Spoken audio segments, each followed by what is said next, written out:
Hello, and welcome back to the 3 Up Moon livestream, everybody. Thanks for tuning in. Thanks to everyone who popped into the birthday stream yesterday and to our 600 follower celebration on Tuesday. Today is Thursday, November 4th, 2021, and this is part 28 of our ongoing series where we just play a casual run of a Mario Randomizer. If you're watching live on twitch.tv/3up_moon right now, thanks for tuning in, and consider clicking that follow button. It'll let you know when I go live, and my Twitter as well. I post pretty frequently and update it more regularly as well than my Twitch page. But that'll let you know when I'm streaming next and what I'm streaming next. Yesterday we played Majora's Mask for the first time. I'll probably mess around with it in the future and do a full playthrough of it. But we just did it just to celebrate the birthday and our first subathon. And also, we messed around with a Minish Cap randomizer, so you'll probably see me, and that was for a Tuesday stream, and you'll probably see me continuing that one, that specific run, at some point in the month. But if you're new to the channel, I'm a drummer, I'm a sound engineer, I make my own electronic ambient music. I actually shared a couple of my tunes yesterday during the stream, and yeah, I stream every single day from 1 p.m. Pacific onward. We're just going to do a super casual one today. It's a nice rainy day here, pretty mellow one, so we'll play some Super Mario Bros. 3 Randomizer. This is part 28 if you're following on YouTube right now, and if you want to go back, you can go and take a look at all the previous runs. But basically, we've done 28 different runs or 28 different streams of Super Mario Bros. 3 Randomized. It is my favorite game on the NES, and I would say my favorite retro game in general. So I often play it, but we've done randomizers of Super Mario Bros. 1, 2, Super Mario World, Super Mario 64, Link to the Past, Minish Cap, as I mentioned earlier, Wario Land 3, Adventure Island 2, DuckTales 2, Little Mermaid, Joe and Mac on the Super Nintendo, Earthbound, Pokemon Stadium 2, the whole works. So stick around, we've got Super Mario Bros. 3 with shuffled color palettes, enemies, item blocks, boss HP for the Koopalings, and much more. Up next, enjoy the music from Mario Party 3 in the meantime.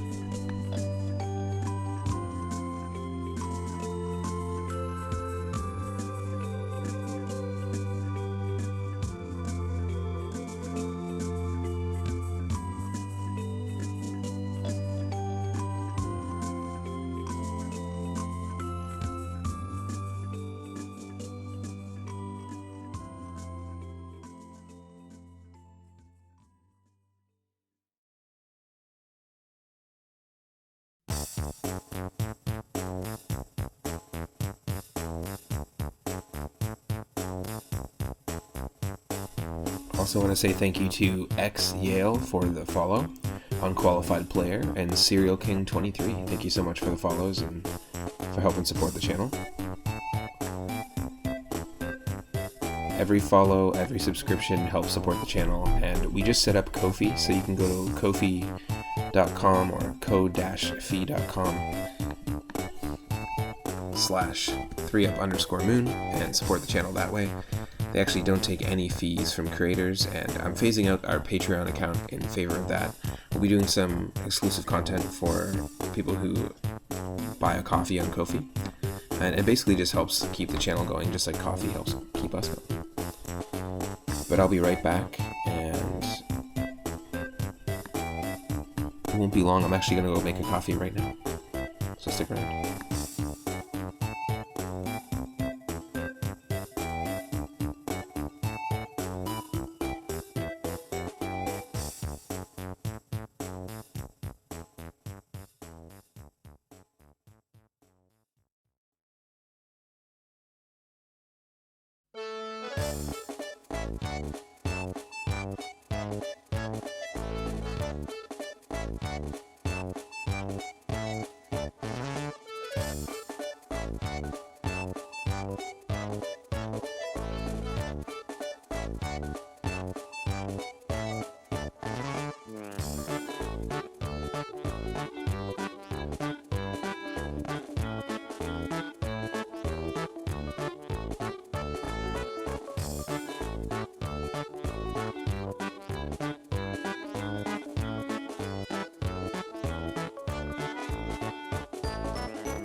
Welcome to the stream, Serial King. Hope the sushi was good. We're going to be playing some Super Mario Bros. 3, but shuffled around. Rush Pirate, welcome to the stream as well. Welcome, Michelle. Thanks for the lurk.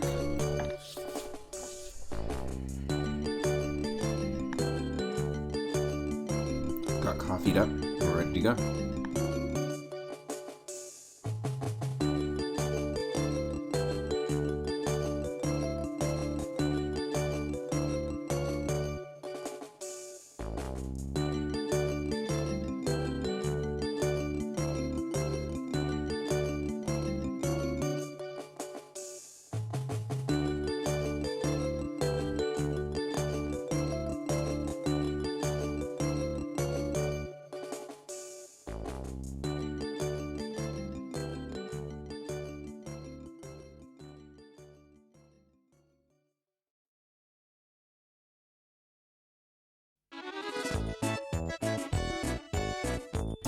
Going well here.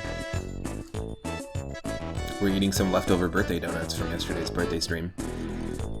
We had a bunch of birthday donuts, and basically anytime someone gifted a sub or subbed to the channel, we spun the wheel, and there's a chance we could have got a birthday treat.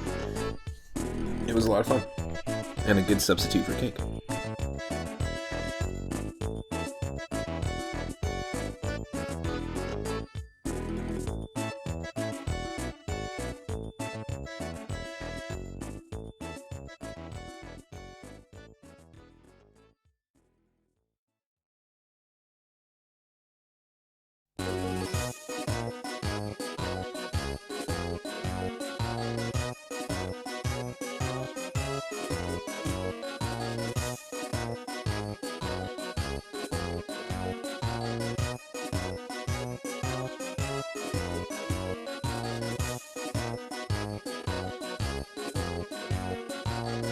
Just loading up the game here.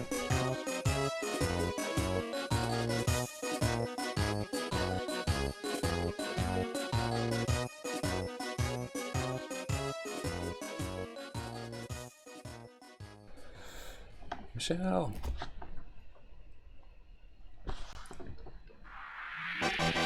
Love you. You're right here, but also in the chat.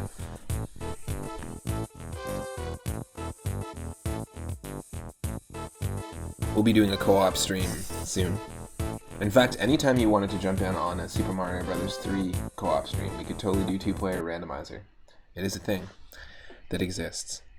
But you can go check out our Mario Golf streams on my YouTube channel. You can also check out our Tetris streams as well.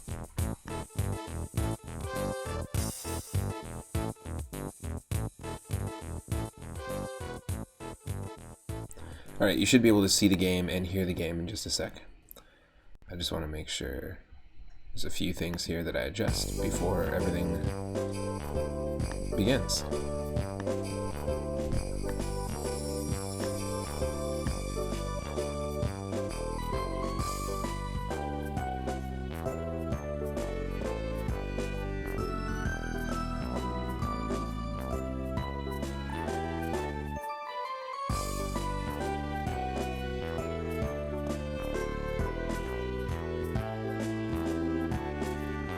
I dig the emotes, Serial King, by the way. Really cool emotes.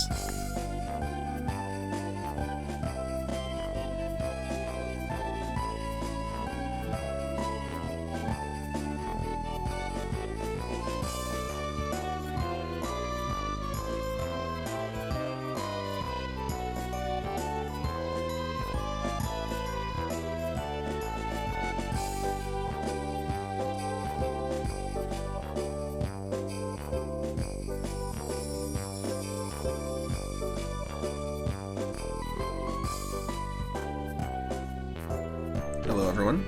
Should be able to see me as well. Perfect. Well, let's do this. Part 28 of our ongoing Super Mario Bros. 3 randomizer. Ooh, it looks like a lot more people have joined the stream. Welcome to the stream. Hope you're having a good Thursday. I'm going to switch over to game audio. And let me know if it is too loud for you. I might actually just bring it down just a touch. So we're not shuffling the order of the levels, or sorry, the order of the worlds, but we are shuffling the order of the levels. Color palettes, item blocks, enemy placement, the amount of hits each Koopaling is going to take, all that stuff's going to be shuffled. The items from Toad houses, so you'll see just how crazy it gets right from the beginning. So we're starting off with a giant world level with like a blue lavender color palette. And you got stuff like that. Pretty funny. Whoa, diagonal thwomps. It can be pretty chaotic. There's different ways to randomize Mario 3. And this is probably the most chaotic way in terms of the enemy placement. We're using the web-based version, but if you use the executable version, which is one that a lot of people use for races and tournaments of this randomizer, you can do a lot of other things that you can't do, but the enemy randomization is a lot tamer. Yeah, it's just all about the timing there. Ah, damn. That's tricky. You can get really cool ideas for level design as well when you play these.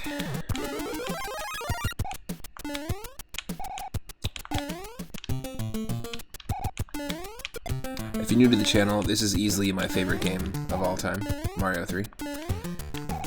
So we tend to randomize this one a lot, but we haven't done one in a little bit, so it's been nice to come back to this every once in a while.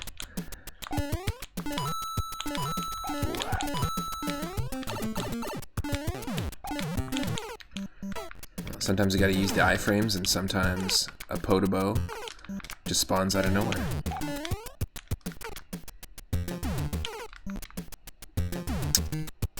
Come on.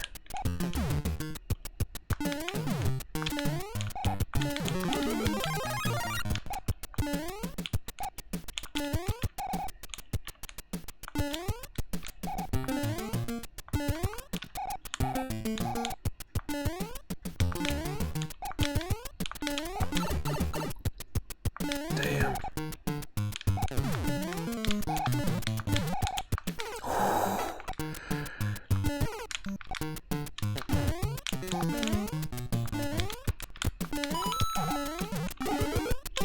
Yes. No.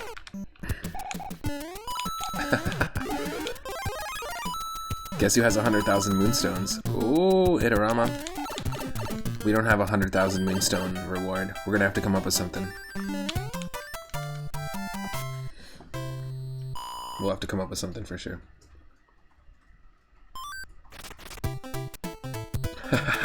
And sometimes you just run into a thwomp over and over. Yep. That timing is pretty rough. So this is an Angry Sun level, and we got a really slow-moving blooper, thankfully.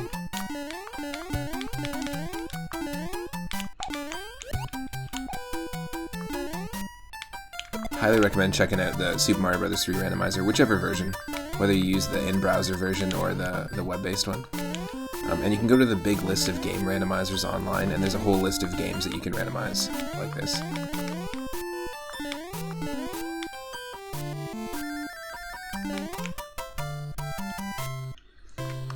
Oh, that's cool. 100,000 moonstones.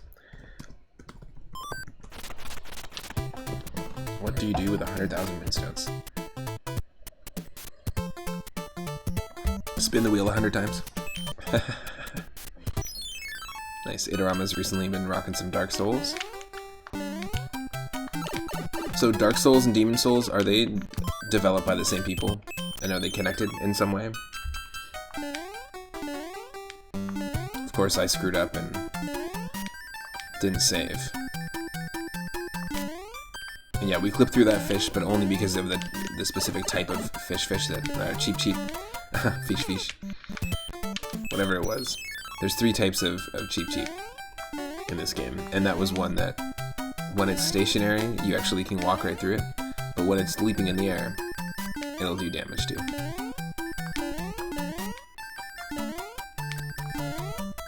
Yes. Use the P-Speed. Just like Parahax was saying earlier in his Super Mario World level. Both made by From Software. Okay, cool. Nice. So did Demon Souls start, that came out first, then it was Dark Souls, or was it vice versa? Because I've only ever seen people play Dark Souls a couple of times, and it was actually Itarama and Rathe who were playing it. And Rathe is a good friend of the channel who we do Pokemon co-op with regularly. Demon Souls came out first. Cool. And of those three, like Dark Souls 2, Dark Souls, or Demon Souls, is there one that you prefer? Oh, this might not work out for us.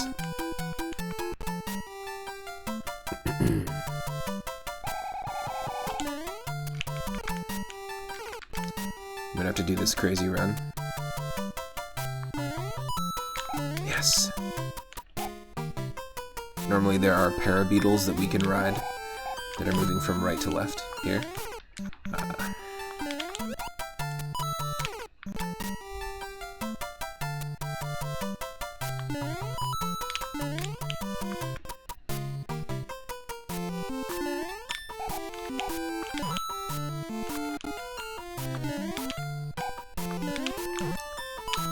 Demon Souls Remastered is your favorite right now on PS5. Nice.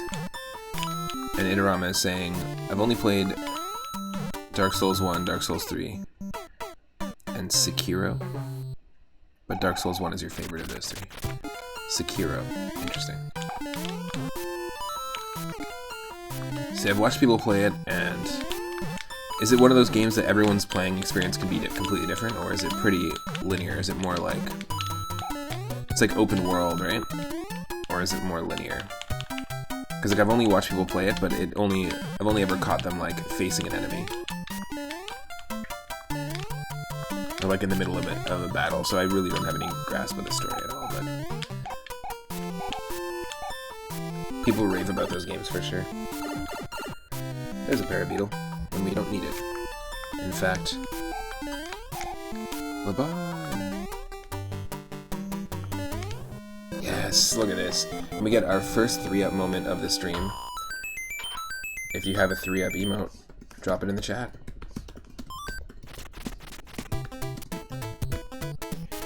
You can unlock it by subscribing, you can unlock it with moonstones.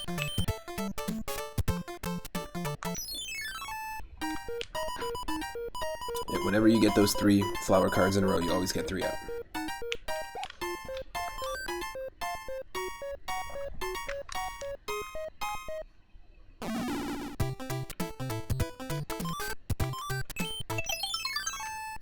Dark Souls is semi-linear, but you need to beat certain bosses, but they can be beaten in different orders. Cool.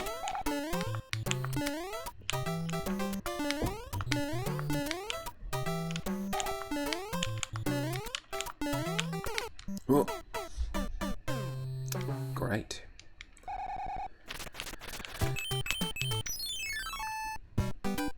So we have to just hope that we actually get... Actually, you know what? We don't have to hope anything. We can just skip this level. That level's really tough normally because if you don't have a shelled enemy at the end of it, it can be a soft lock situation. So let's not even bother, because if it's not a necessary level.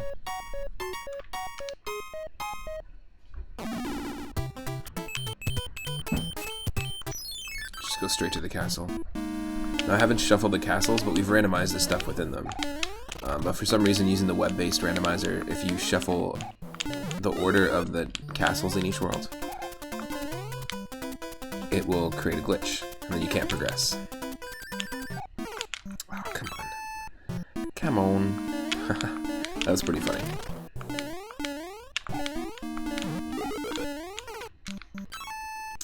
So was that.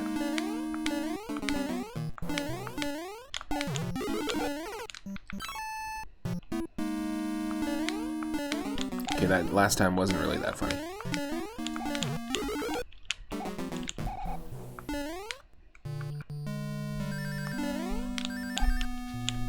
Okay, Diagonal Thwomp and a Boo. Perfect.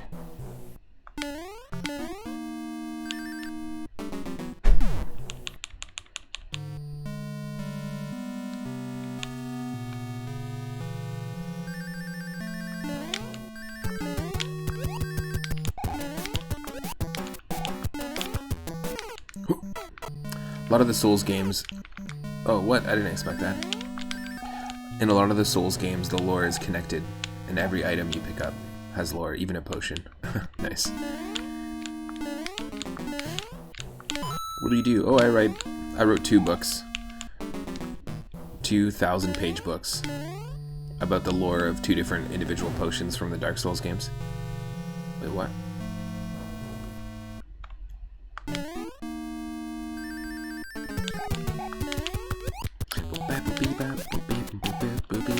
Oh. That's not cool, man.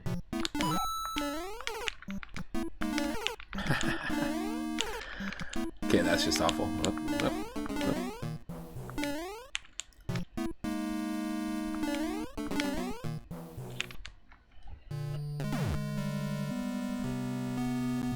What do you do? I'm an author of potion lore.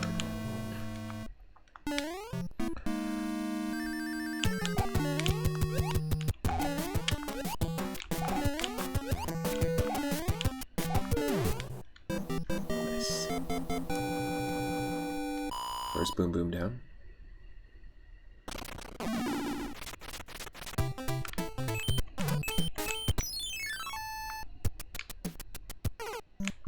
Whoa, you can slide your butt on a buzzy beetle. I didn't know that.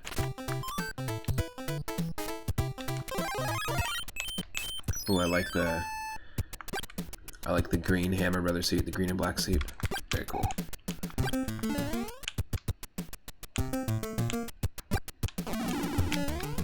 Well, we lost it.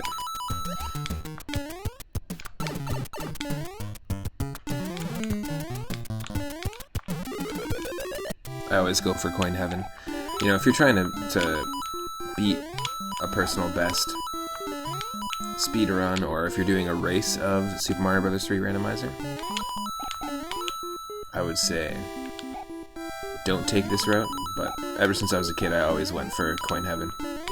And a few other games, including Adventure Island games, actually have their own little coin heaven sections. Super Adventure Island's coin heaven sections are pretty interesting. Filled with stars and moons and pretty cosmic looking.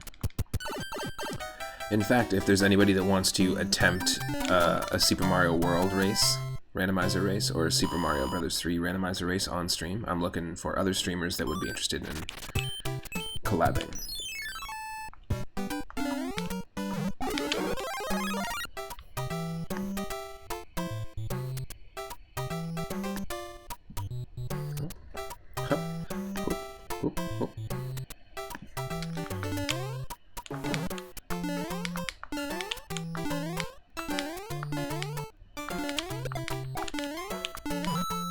We got lucky there, and unlucky there. Oh yeah, these are not easy fish.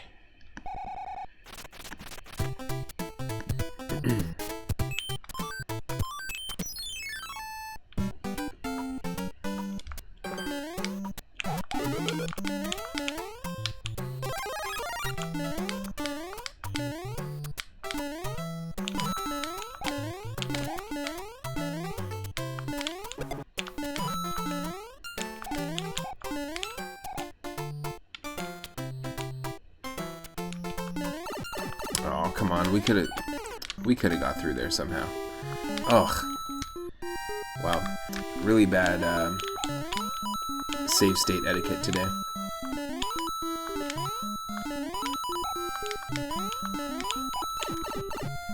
Had an awesome birthday yesterday though.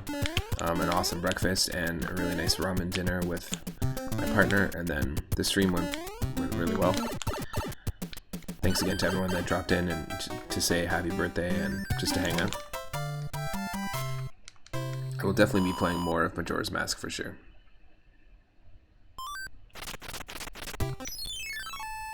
Oh, hello. What? I'm sorry, that makes no sense. I've played Super Mario Bros. 3 so many times, and I've had moments where you can go back into a level, and then I've had moments where you can't go back into a level, and right there, it actually, like, allowed us to go back for some reason. Yo, K-Bro Man, welcome to the stream. doing some Randomizer Mario 3. Let me do a quick shout out. If you're not following K-Bro, man, go give them a follow if you can. Really cool channel.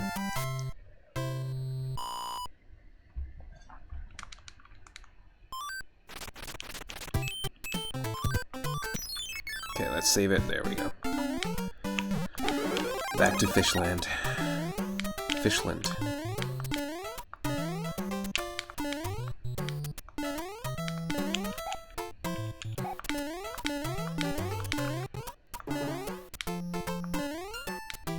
Hug the wall, because there's enemies here. Oh, come on. The smallest Cheep Cheeps. You know what? The micro Cheep Cheeps, the micro Goombas, and the little baby bloopers. I'd love to see a ROM hack where somebody just used those enemies, or made just small versions of the enemies.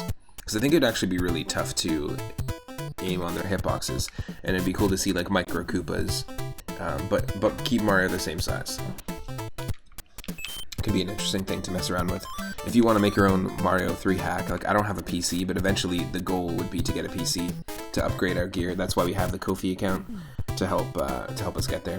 Thank you to Kara and Regan for the donation yesterday as well. And once we get to a PC, we're going to be at the next level to be able to basically do more multiplayer stuff, do a whole bunch of different things.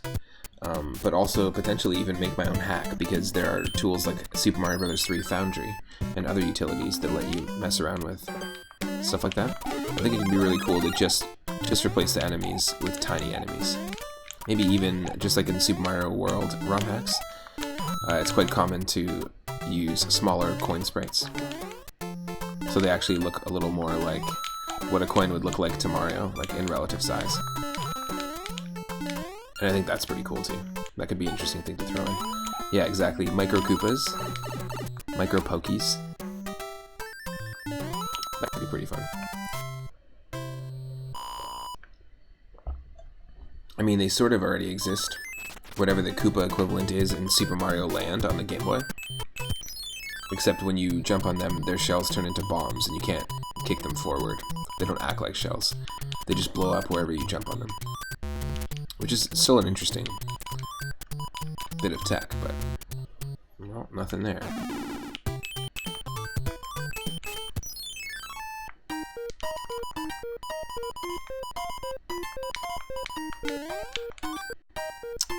A rogue, heck yeah.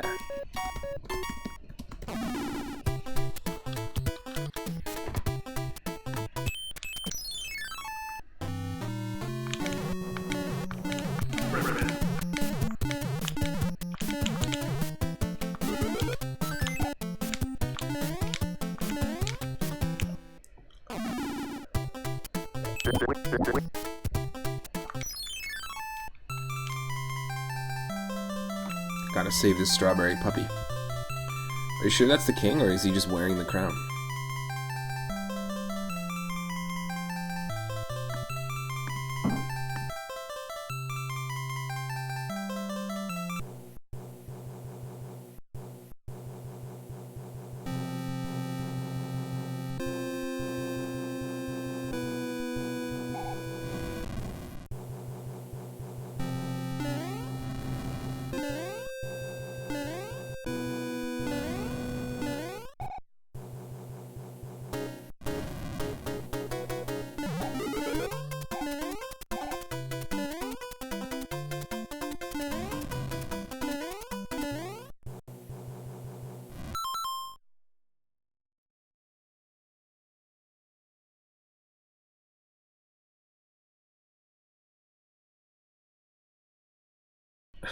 Hey, this isn't Larry's airship. Yeah, so the airships are shuffled. You can, when you use the actual executable version of the Mario 3 randomizer, you can actually go in and turn the auto-scrollers off, which is really interesting. So you get to play these levels without the auto-scrolling. And what I think is really interesting is that the size of these levels is a lot smaller than you think. They just move so slow. But you can clear these levels in seconds. Which is kind of funny. But you'll see we'll actually be in the boss room of this airship, but we'll have a different Koopaling even that we'll be fighting.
Just taking a moment here to message my mom. Just a moment.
I like that. The king was just in the bathroom the whole time, and the dog just stole his crown.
So there'll be some moments where I just take a moment and there'll be a little musical break.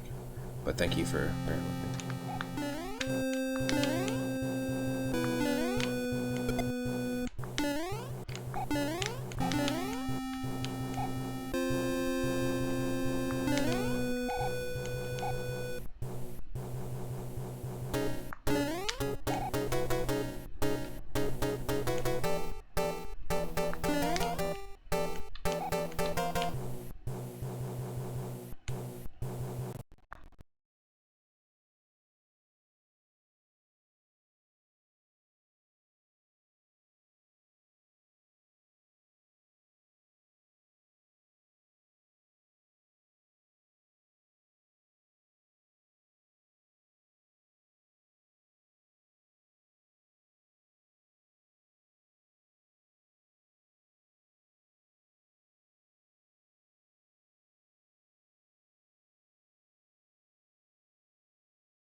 So I'm pseudo playing this for Stegosaurus McCartney, who had asked yesterday if we could end the Majora's Mask stream with some Mario Brothers 3 randomizer. He's one of our mods.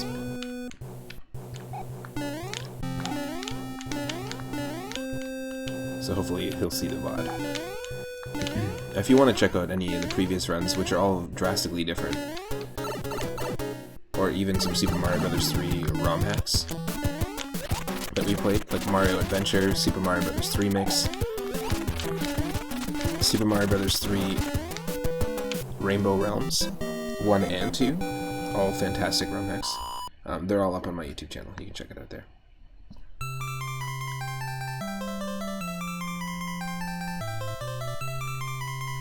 We did it! If you want to mess around with sound effects as well, remember you can do that with the SFX or SFX2 command.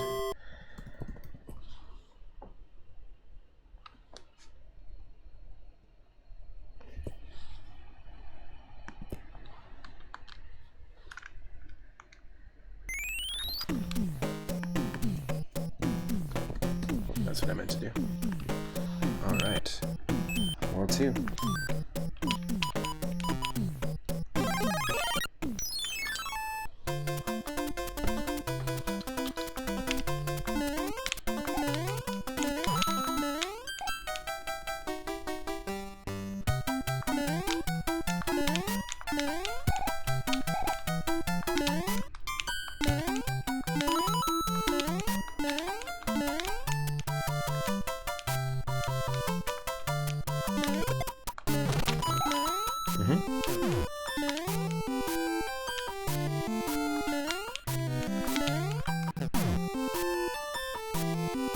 Now, to me, this is my favorite retro game and also my favorite NES game. In the chat, what's your favorite retro game if you had to pick one? You can even drop in multiple. And also, what's your favorite NES game? If you had to pick one game on the NES that was your all-time favorite and one game that was just any retro game that was your all-time favorite. Feel free to share it in the chat.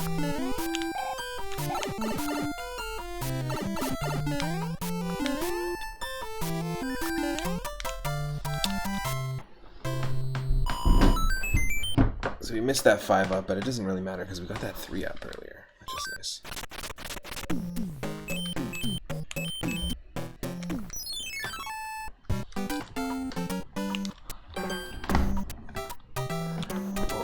Just gotta get a little more comfortable because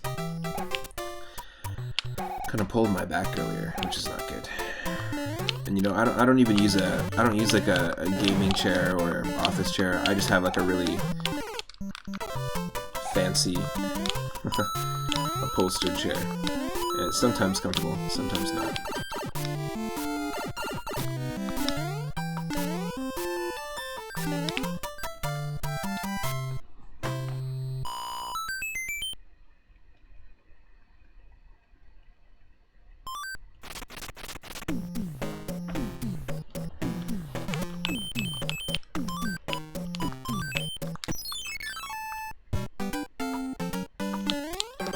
Jeez. Okay. You just gotta commit.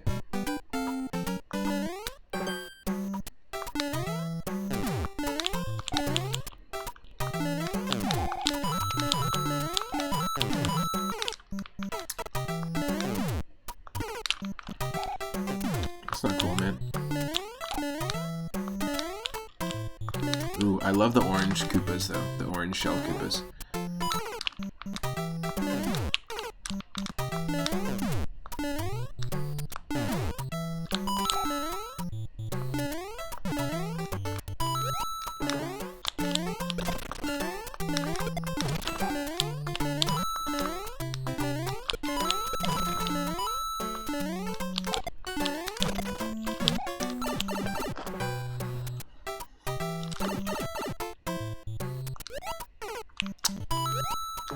Ooh, that's gonna be tough.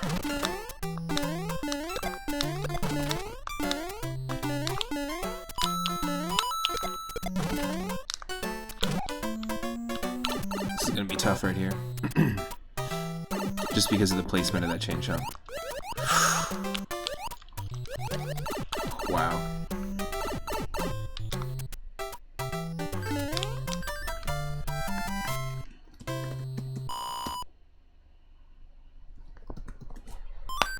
That was so close. Wow.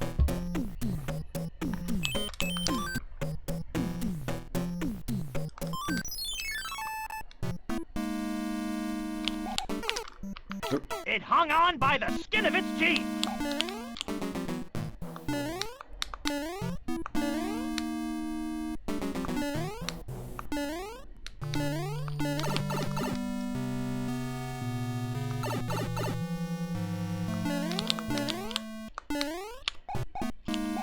Knock knock. Ah, it's just coins. That's fine.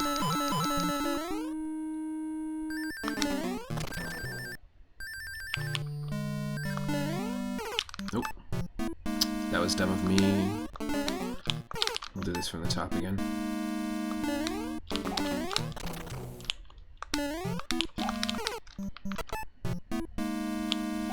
Oh, this is pretty awful.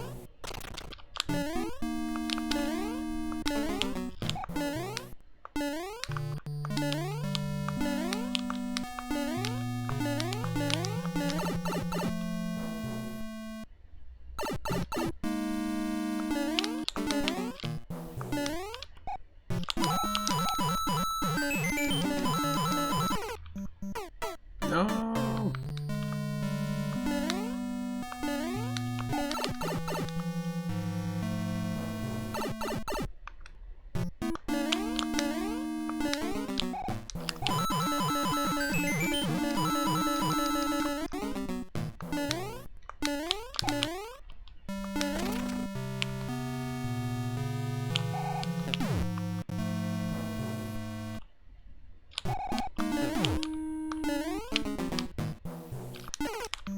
That was dumb.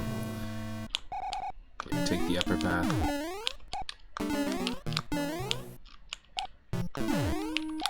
Upper path again.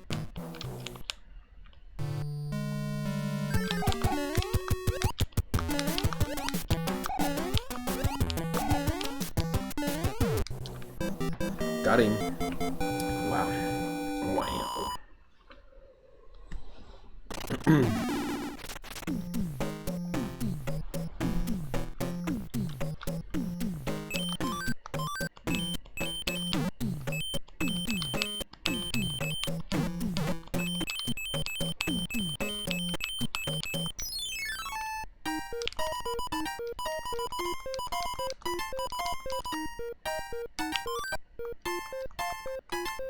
Frog, Peewee, and Frog.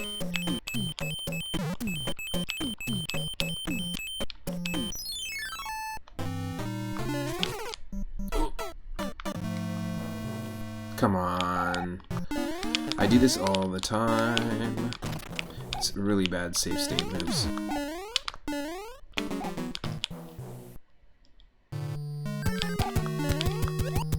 This today, for some reason, it's happening more often.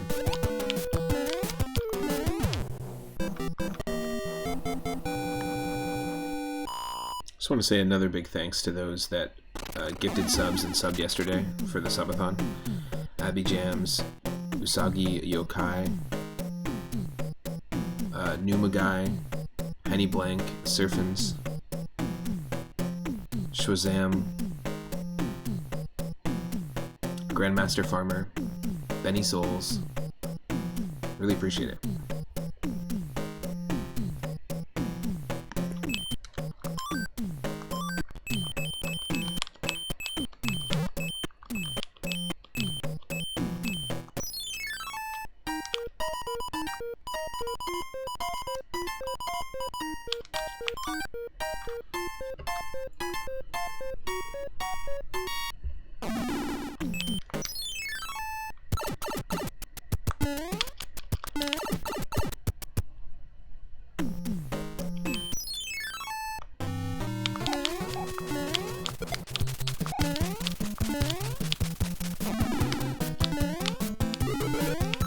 All that for a music box? Come on.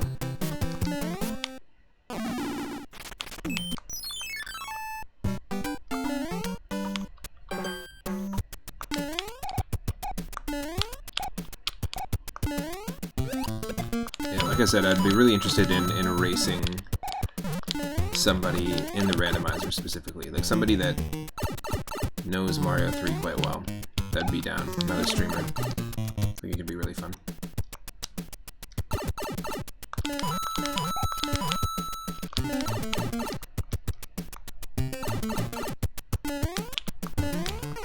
Oh.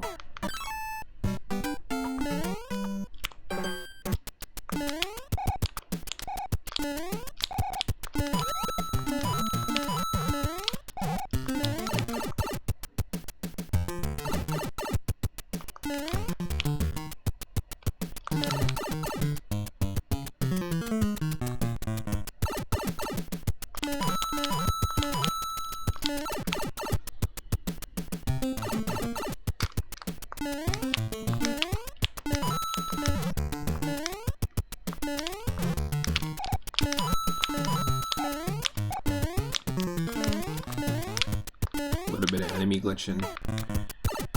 That's fine.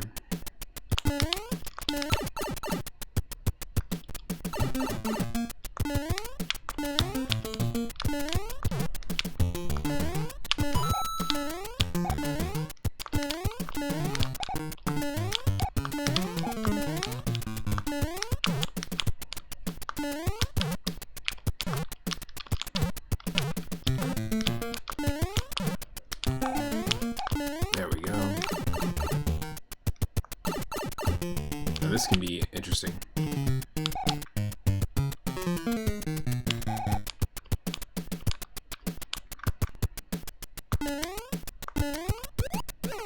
Oh.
Sorry, folks.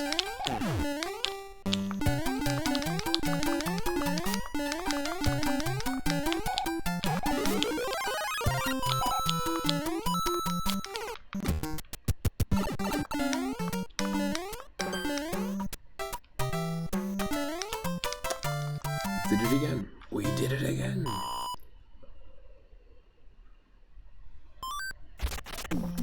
Totally unintentionally.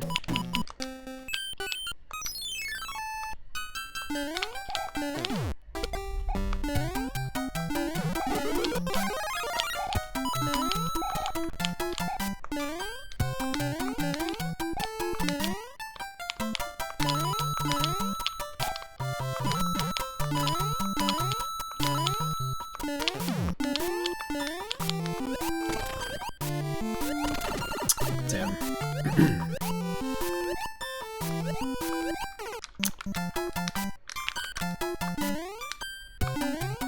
Let's do this, but we have to stay on this platform.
Okay, we'll try this. Usually the frog in an ice level doesn't really work out that well, but... Ooh, that worked out perfect though. Because we need it.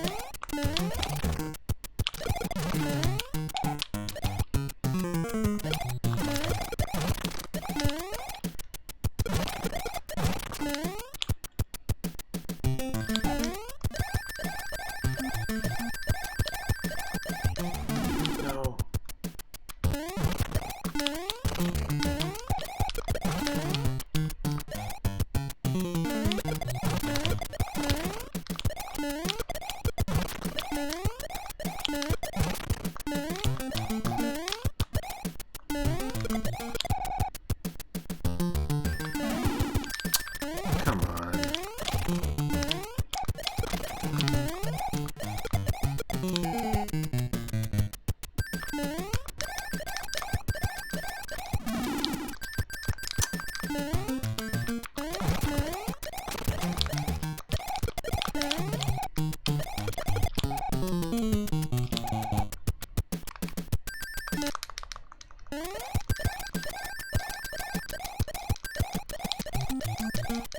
Yes.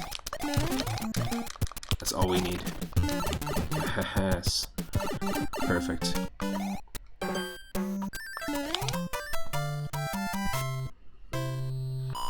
Wow.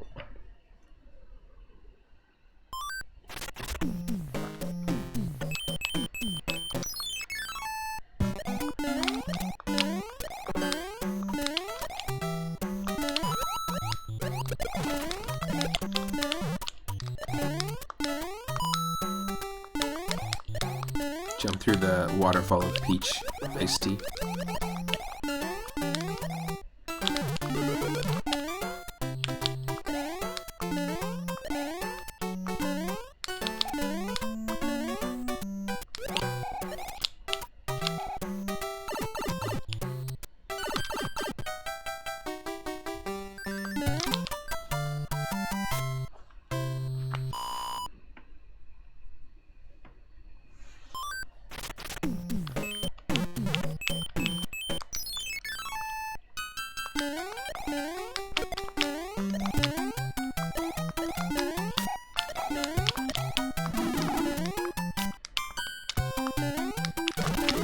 How did I know that was gonna happen? We were gonna lose the leaf. Stupid.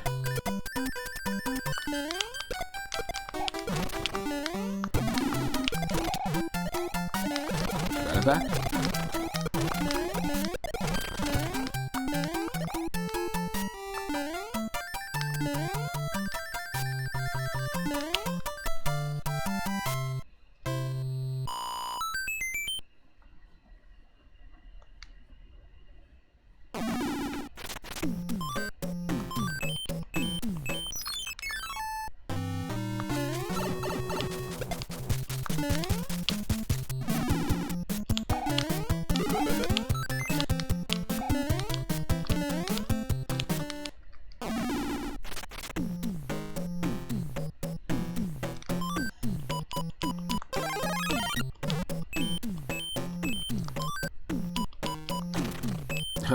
Fire Mario is just completely engulfed in flames, I guess.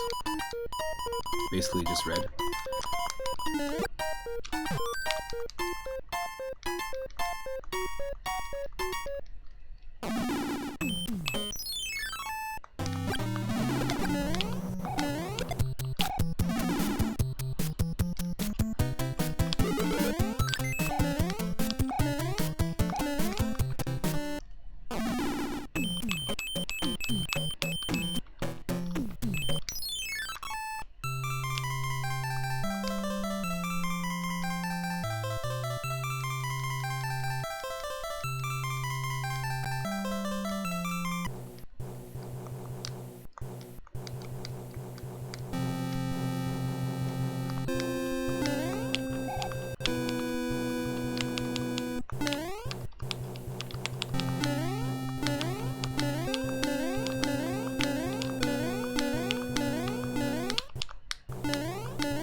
Let's do that again.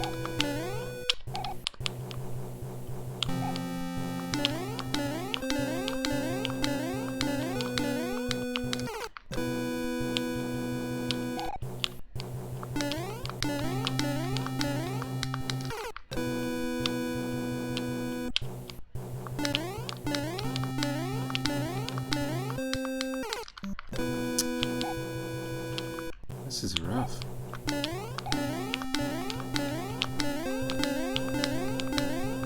Doesn't need to be rough.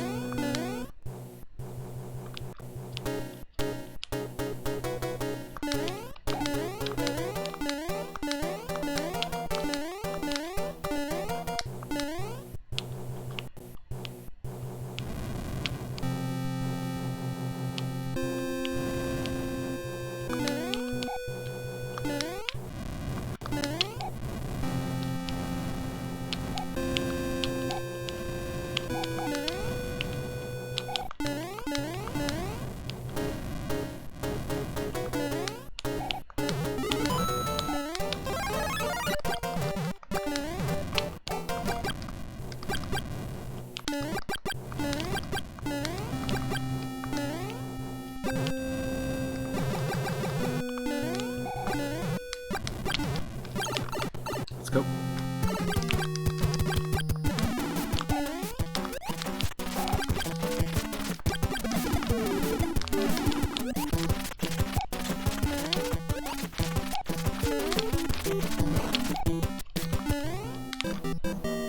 World 2 complete.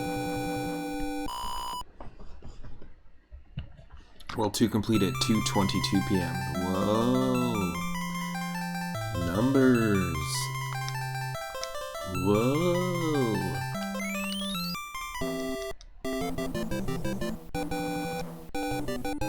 Good old King Pinky is back to normal.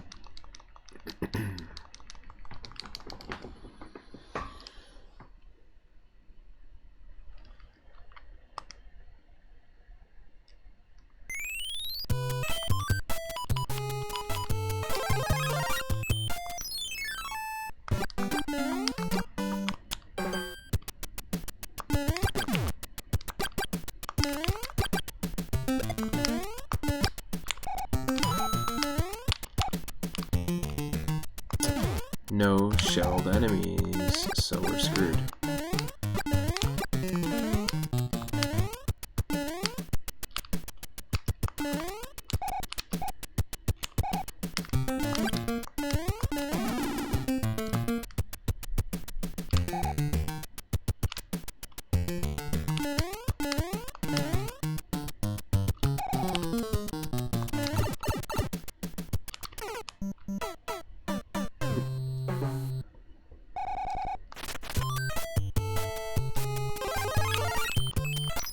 Okay, we'll use the P-Wing.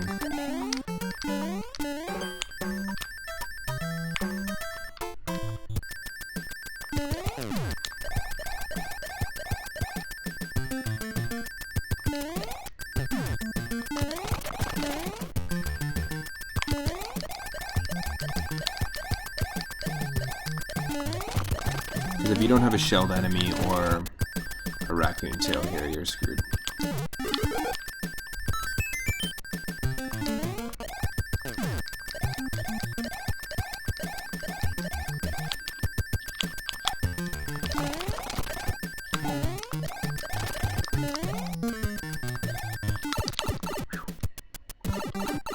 Phew.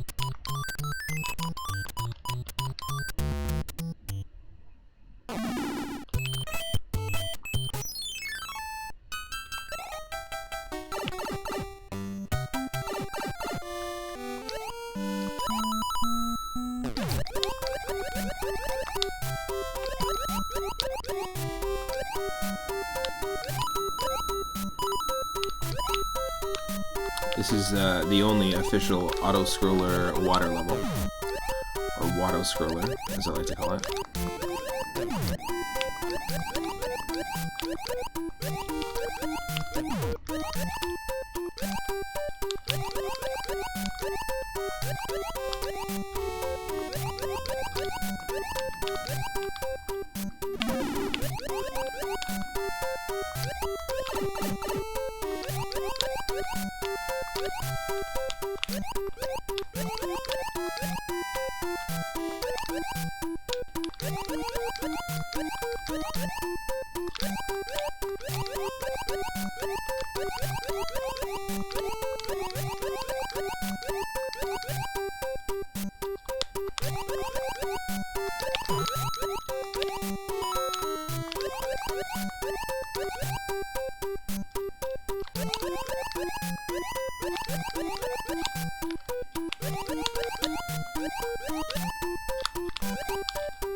Sometimes you just gotta jam along with the music.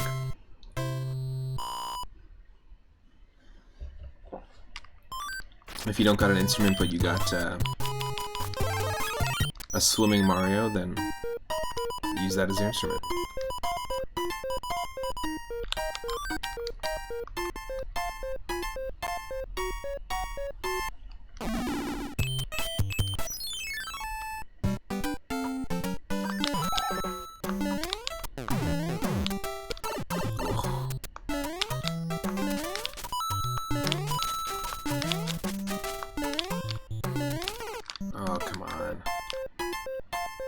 Alright, well we know what kind of level that is.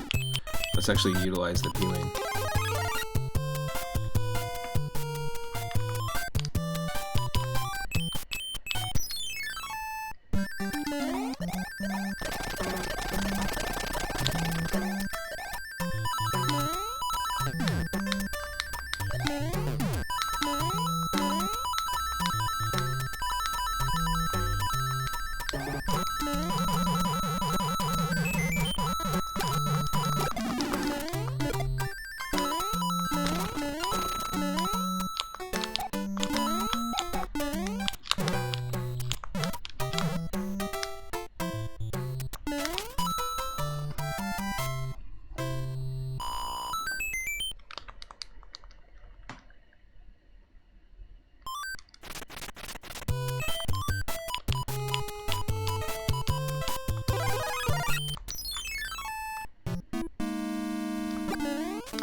Whoa.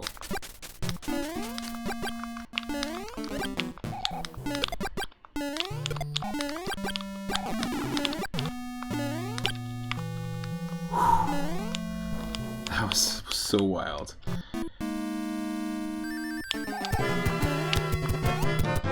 What? We're getting raided by Predator Gaming HD. Welcome, raiders. Pretty funny.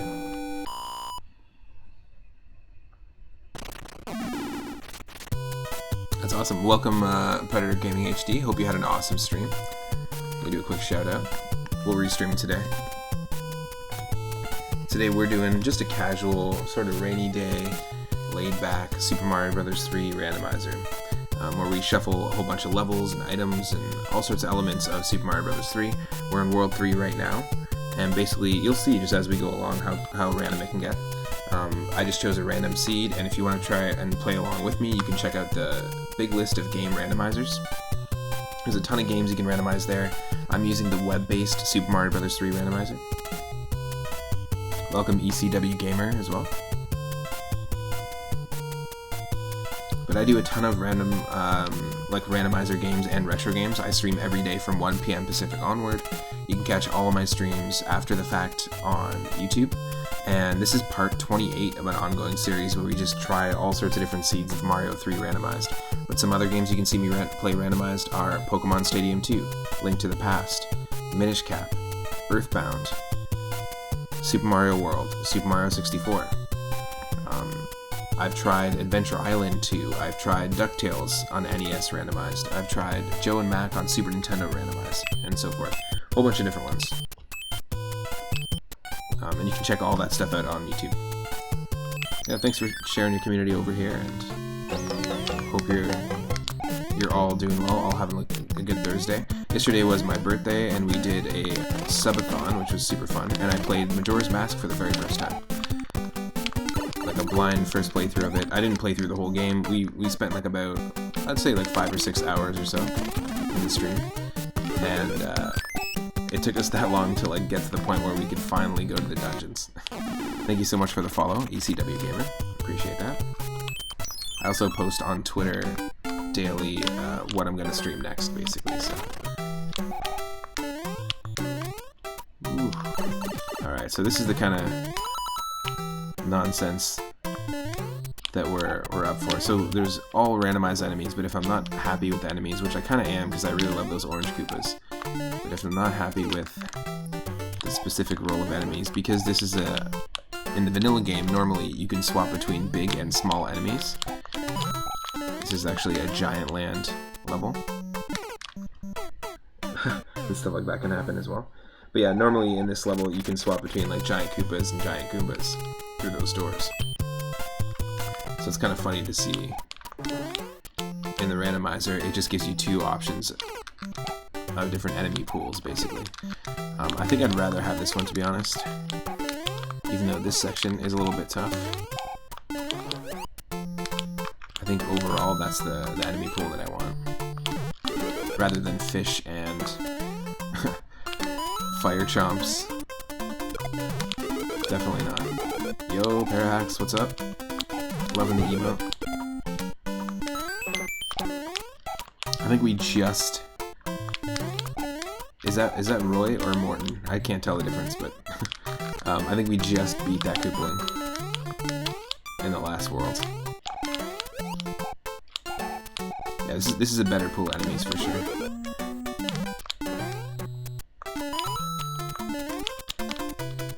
And if we have a mod in the chat, I don't think we do. I'm just gonna shout out Parahax as well. If you're not following Parahax, go check out that channel. Whoa. Whoa, okay. Look at this. That is Roy. Yeah, so I think we did beat Roy. Just now. Okay, look at this. Look at this, folks. Look what this wants us to do. Alright, we can do this. We just gotta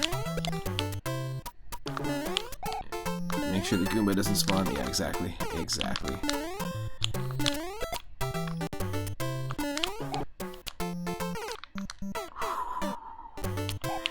Alright, just show up, It's all good. We got you.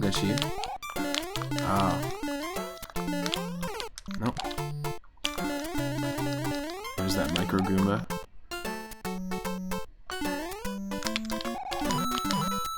Huh. All that is good to know as well. Oh, Roy, my boy. Sponge boy me Bob. One sec. I'll be right back.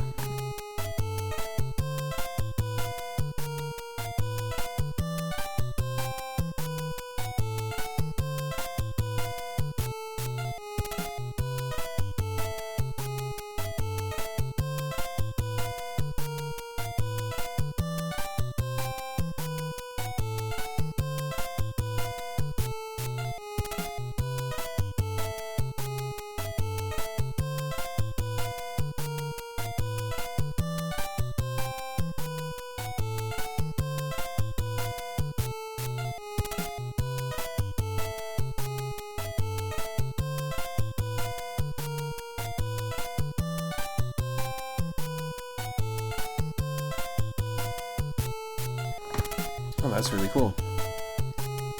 So, Predator Gaming HD, you were playing Namco Museum 50th Anniversary. Is that just like a whole bunch of Namco arcade games, but just connected?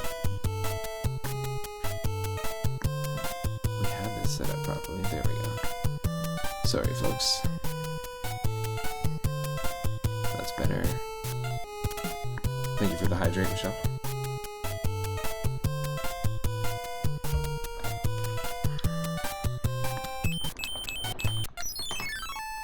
I'm a huge fan of classic arcade games, and I grew up with the NES and played a lot of like NES ports of arcade games or arcade style games where high scores were like the main thing. In fact, that's actually how we started doing our retro roulette streams, where we spin a wheel and whatever random game we get that are based on a certain theme we have to play. It all started from wanting to kind of relive that nostalgia for those specific arcade style puzzle games where high score really mattered. Like even in this game right now, we've got a score of 314,380. And does it matter? Not really. There isn't even a high scoreboard in Mario 3 or Mario 1 for that matter. So it's interesting that like those games still have score, but it's just like a remnant, like a leftover remnant of like that era of arcade gaming and early arcade style games where there was like this sort of special lauded place, you know, at the arcade where like it's like if you got a high score and then you came back and you noticed someone beat your high score, it was just something. It's kind of like the grandfather of like speedrunning culture in a way. Trying to keep that top spot. It's kind of interesting. We played a series called Whim of the Wheel where it was the same concept where you spun a wheel. You could spin the wheel or I could spin the wheel, and whatever game we got that was actually from my original NES collection that I got as a kid from my uncle. And the goal was 3 attempts with each game to try and beat my personal best high score. Haven't done that in a little bit, but we can definitely dive back in. But it's all NES games. It's a lot of fun actually. The scores in Mario is probably the most useless score in any game ever. Well, the cool thing about the Mario Advance games, like Super Mario Advance, which is just Mario 2 from All Stars ported over with a few extra little bonuses, like this, and this, and this, those little bonuses. Oh, also this. This is as far as you go! They include high score, and they also have really cool animations and have like new score chaining like mechanics, if that makes sense. And there is a high score board attached to it. They tried to introduce it in Super Mario Advance, Advance 2, which is just Super Mario World, Advance 3, which is Mario 3, and Advance 4, Yoshi's Island. They all have high score features, and actually they do make use of it. They put a little more focus on the score. They obviously were like, well, we have a score here, we might as well. And then there's a scoreboard for every game. Makes a ton of sense.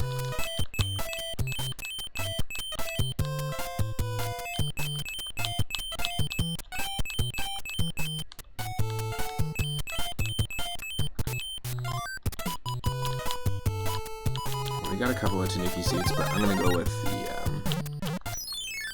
Hammond Brothers suit. It's probably my least favorite power-up in the game, I would say. It's still good though. Oh, look at these dark dry bones, I like that. The purple.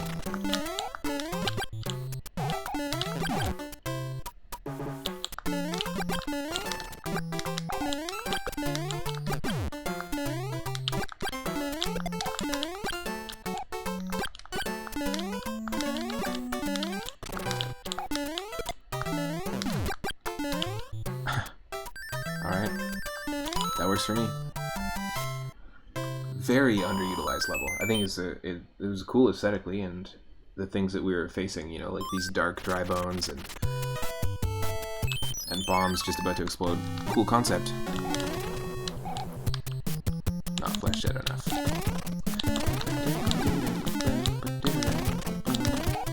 This is like the color palette of the level you were working on, Paradox.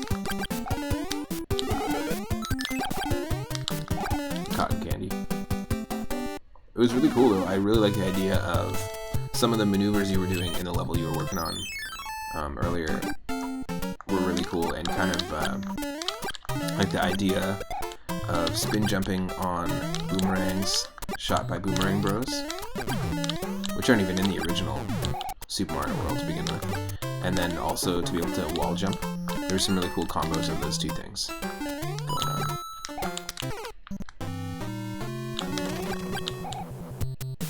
I thought that was really unique. It made the level really unique, in my opinion.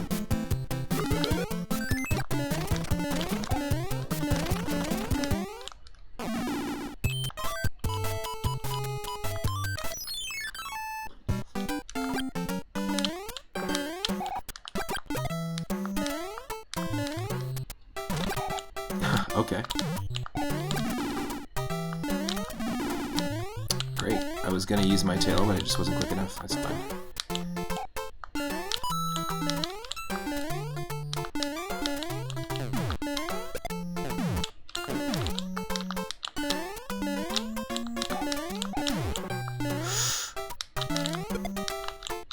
Wow.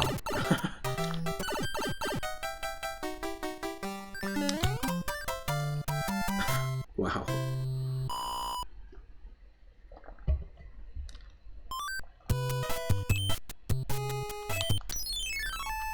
I think wall jumps can be cool. People just usually do a wall jump level, but you want to include them in the whole hack. I think the way that you were combining them with the spin jump from the boomerang was really cool. And also there was those moments where you land on those sort of, they almost look like a wooden pattern, like platform. Usually when you land on them, they fall. Or when you step on them, they fall. But you utilized a couple of those that moved vertically when you landed on them. Or, sorry, moved horizontally when you landed on them.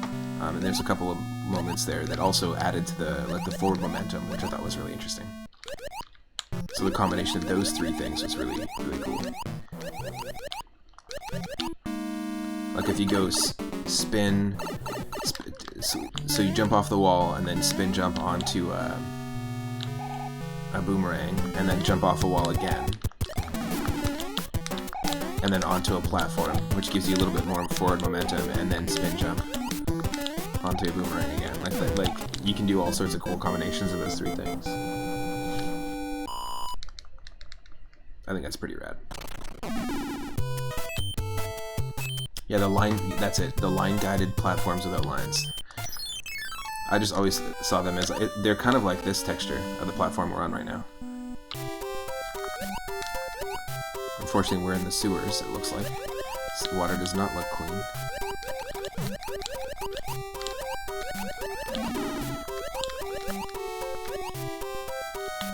They just fall super fast at an angle.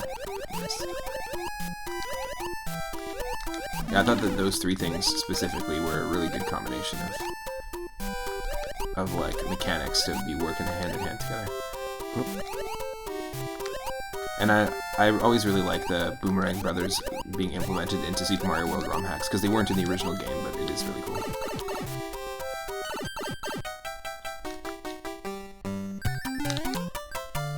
There's something really nostalgic about that texture. It also kind of looks like cinnamon bun, like marble bread or marble cake or something. Speaking of, the donuts that we had yesterday for the birthday subathon were amazing. We got some donuts from a local bakery called Empire Donuts that are just delicious. It was a really nice change of pace from cake. And a few of the followers actually made some cake. We had some chocolate cake made yesterday for the stream, which was awesome. Oh wow! Speaking of baking, I literally was just talking about. I was just about to talk about how, like, speaking of sweets and baked goods, I'm gonna be doing an episode this weekend of Pokemon Sweet, a Pokemon Fire Red ROM hack with Raphe V. Mori. Normally we do it on Wednesdays, but yesterday's stream was my birthday stream, so we just postponed it. But Michelle just walked in here with freshly baked little mini muffins. That's so funny. Like, just as we were talking about it. It's in the air. If you still have some leftover birthday treats from yesterday, or you want to partake, or you got something to partake in, then feel free. And they just came out of the oven too, dang. You use that texture to make some custom Shinto shrines in Voyager. Oh, that's really cool. I like that, because then it's like a nice little throwback. That texture is just really nostalgic. Okay, I'm gonna definitely take a bite of one of these. Ooh, she is hot. With blueberries. Oh yeah.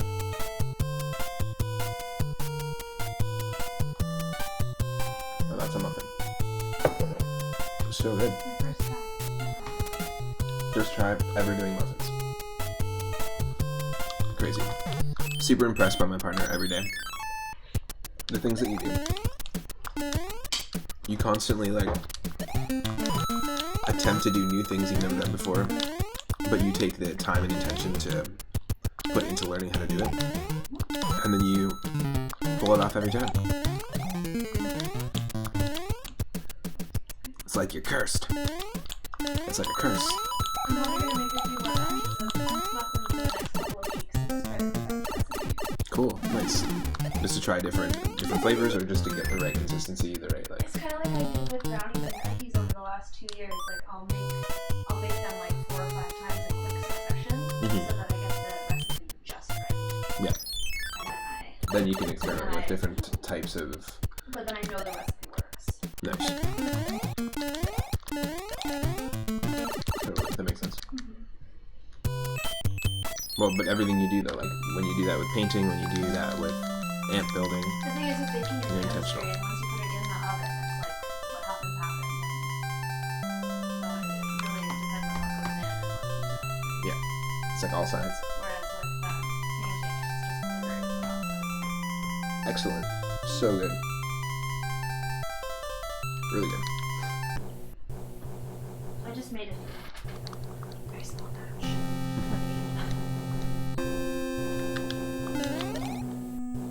The airships kind of use that wood texture as well, don't you think? The Mario wood texture? Or some sort of variation on it.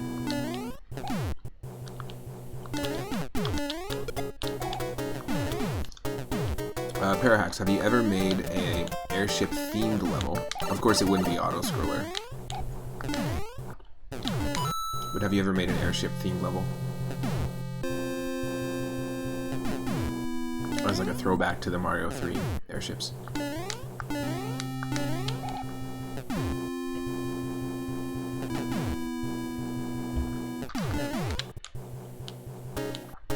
Yeah, it is different, totally. It's just a wood texture, but it's a different wood texture. Oh. It's not what I wanted to do at all.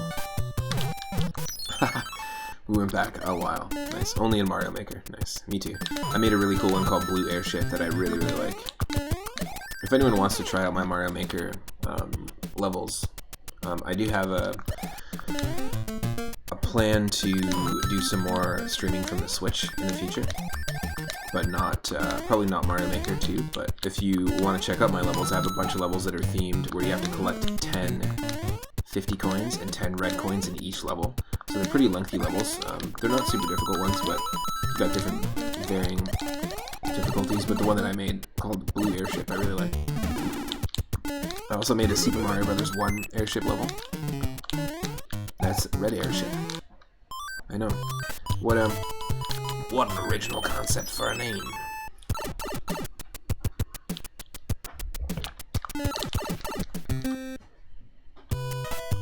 Alright, let's actually save it and then properly do this.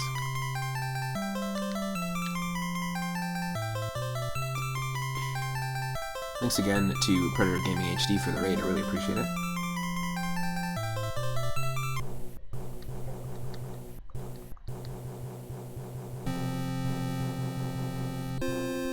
You have like 30. I think I filled it up. I filled up the entire like maximum amount of courses that you can have, as well as the maximum amount of courses you can have uploaded.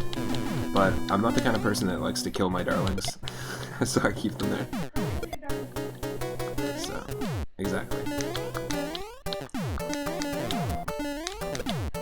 And I don't, like, I wish you could, like, somehow, there was something like Pokemon Bank where you could just, like, save them or export them somehow and just swap them out. Or even, like, Pokemon Showdown has the ability to, like, copy-paste your information, like, your teams, and bring them from, like, one device to another and stuff. I think it'd be really cool.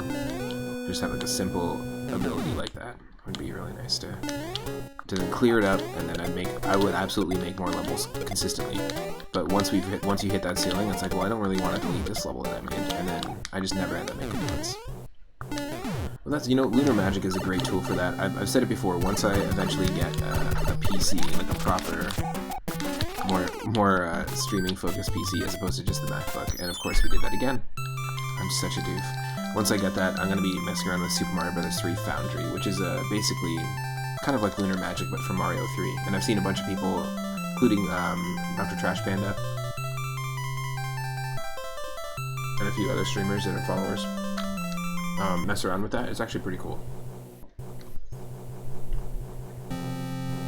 I have some ideas.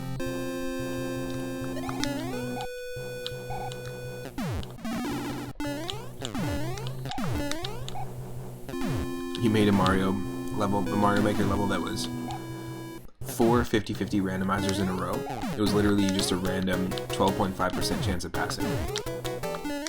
What, how did you organize, how did you set that up?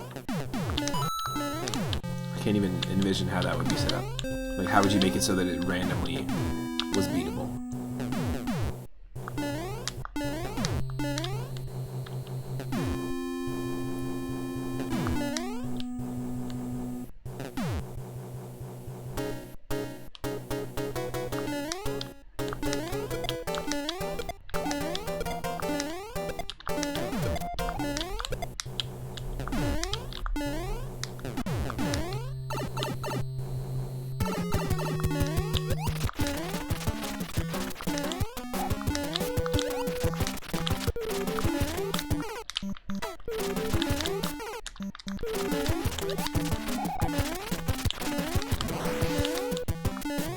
Save it. Here we go.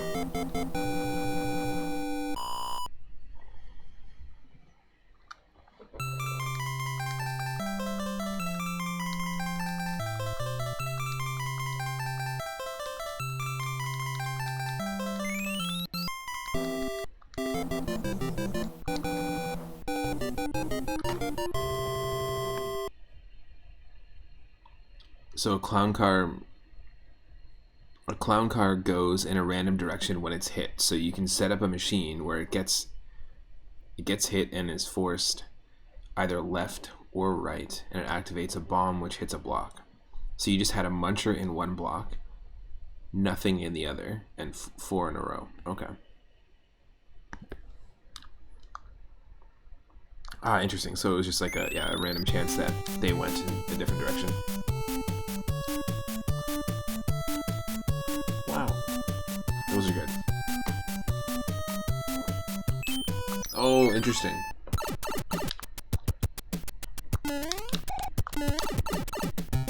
A muncher would fall and block the path.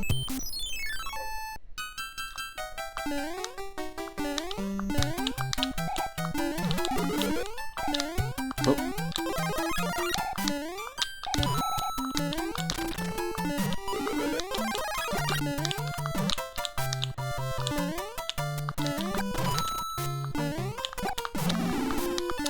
Screw that.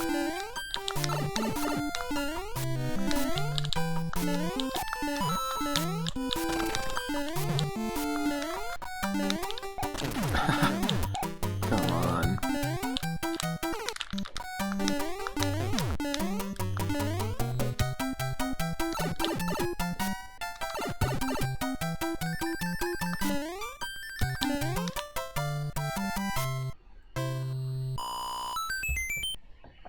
You also use those randomizers to make a level where each checkpoint had a random path.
So there'd be 2 doors and the launcher would fall on one side or the other so you could reach the door.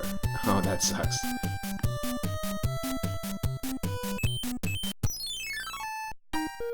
Basically, it's just coin flipping.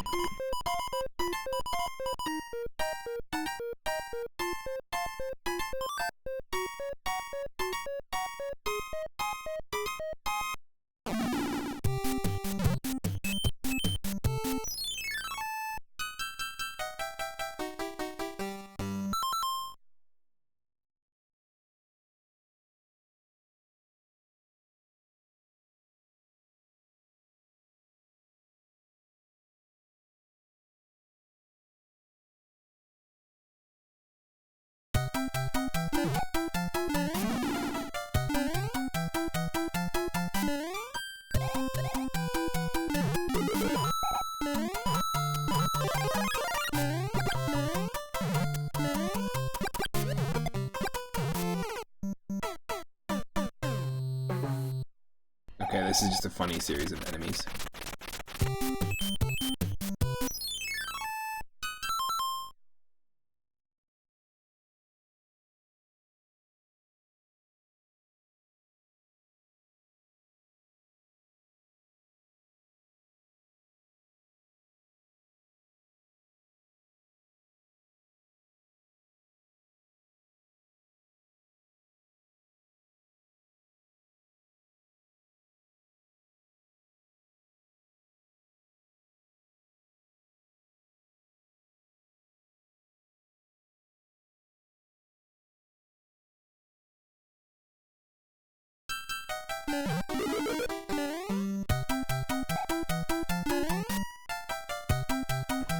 Okay, that was funny.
Okay, hold on a second here.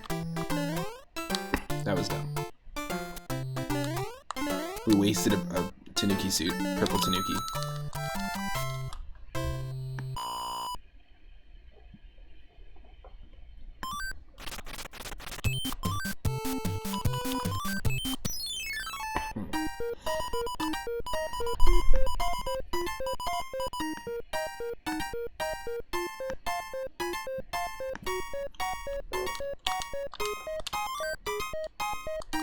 Got him.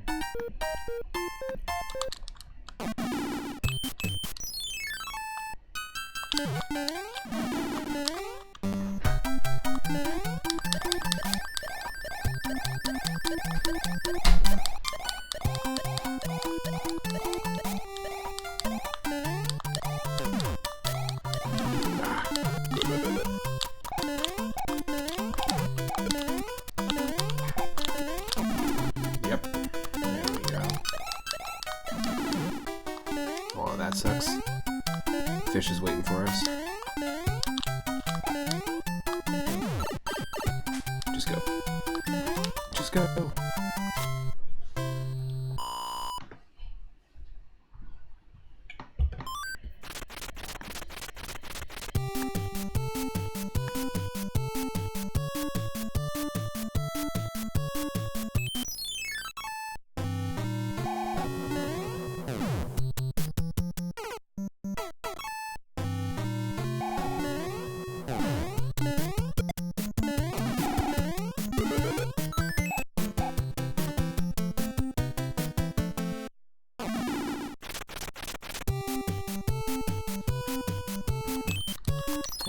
take on the fortress.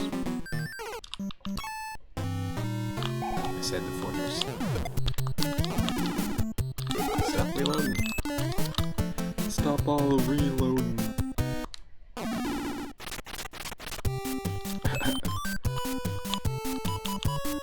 That's not good.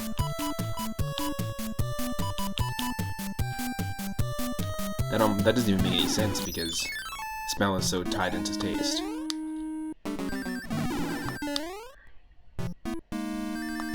We wasted a purple Tanuki again. Let's just roll with it.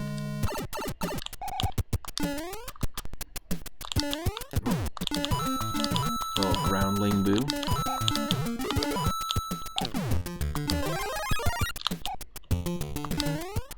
It was actually pretty cool.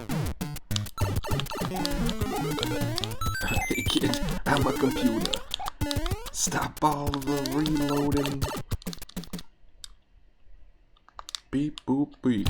Video games.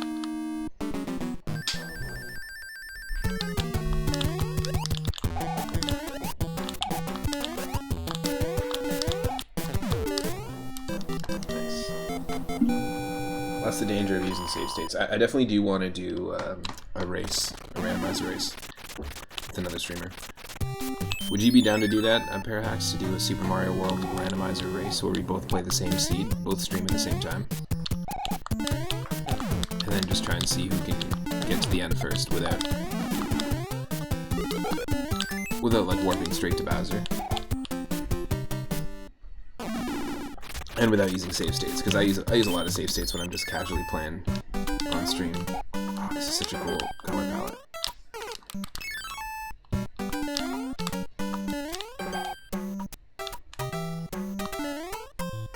Nope. I didn't time that properly. Oh. Yep, there we go. Actually, weirdly prefer the giant piranha plants showing up. Yeah, exactly.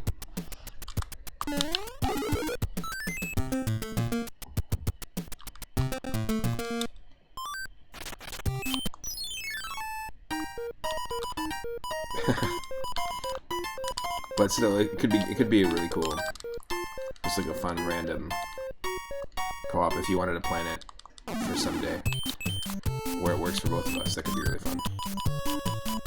Kind of like what I do with the Pokemon Suite co-op where both myself and Rathe will stream. Whoa, my god. That was insane. We did a crazy challenge run of this once. My partner Michelle redeemed a viewer request game for Viewer Request Sunday, because every Sunday in the evening I tackle an ongoing queue of retro games that you decide in the chat. And also, you know, I'll do a randomizer, I'll do a pacifist challenge of a game. I'm open to it. Michelle challenged me to Super Mario Bros. 3 randomizer just like this, but we had one-hit KO mode on. And we were default Frog Mario, so if we hit any enemy at all, we died instantly. And we got to like World 7, we got to like the castle, the final castle airship of World 7. Or the level just before it, and we weren't able to get past as Frog Mario because Frog Mario can't duck, and there was a situation where there was just one tile of space, and it was one-hit KO mode, so you couldn't actually revert to Small Mario and get through. Yeah, maybe we can just organize it via Discord and stuff. But it was a crazy challenge, and I got used to using Frog Mario. It actually was a really good training for using Frog Mario, so if you have trouble using Frog Mario above water, it's a really cool way to, you can just do it in the settings of the randomizer, but it's a really cool way to just approach the levels. Grandmaster Farmer, welcome to the stream. That's funny. That was our angry son. Into the blue sand. I never knew about this until very, very recently. This is a secret that I never tried, because, like, to me, like, why would I want to fall into the quicksand I've been trying to avoid in every other level? But in this section, it gives you a couple little secret moments. Nothing too crazy. and then it lets you skip a chunk of the level, which is a benefit if you are dealing with the Angry Sun. What, the dry bones? That'd be amazing. That'd be a cool mod. That's what I mean. I'd love to mess around with Super Mario Bros. 3 Foundry just to like make levels in Mario 3, because I feel like it's one of my favorite games, and I feel like there's not enough ROM hacks of it out there. Not to say that there needs to be a ton more, but in comparison to Super Mario World, like I love messing around with Lunar Magic. I used to mess around with it a long time ago, and what's funny is I actually just follow streamers and watch streamers like Hacks to get my Lunar Magic fix. But I feel like once I get a PC going, Super Mario Bros. 3 Foundry could be really cool.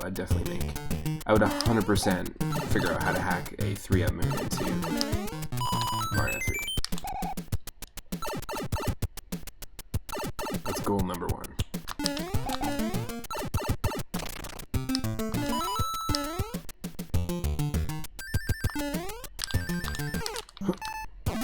Come on. This is awful. I want to go through the secret because it skips ahead.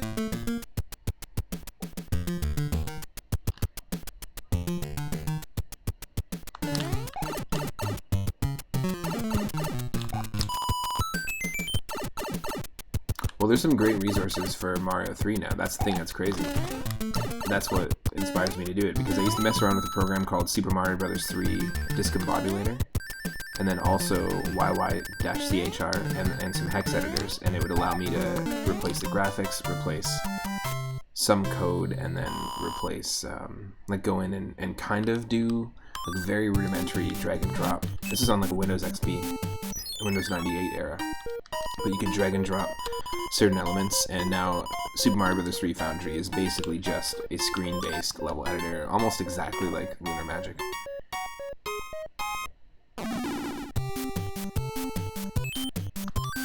Yeah, I guess if that's the reason for making the hack, right, is to get more people to play it, then for sure there's more people to play Super Mario World hacks. But I'm a huge fan of some of the hacks that I've seen of Mario 3.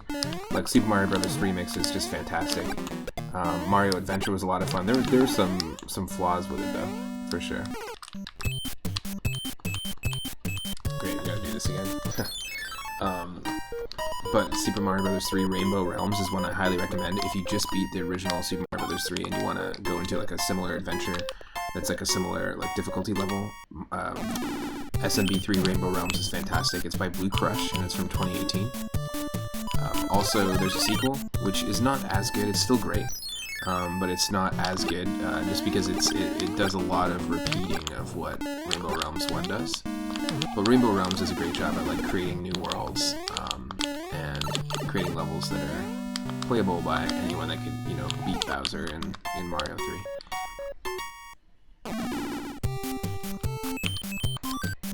Damn, this is ridiculous. I guess that's the one to use? Like, I don't know. I don't want to just keep doing this level over and over. It's just because the Lakitu here.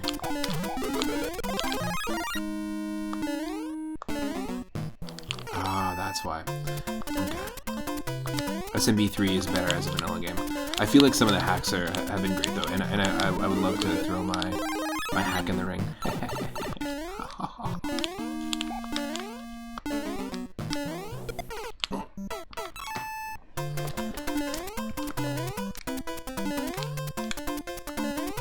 I think the idea that there's some limitations within Super Mario Bros. 3 is something that really intrigues me as well.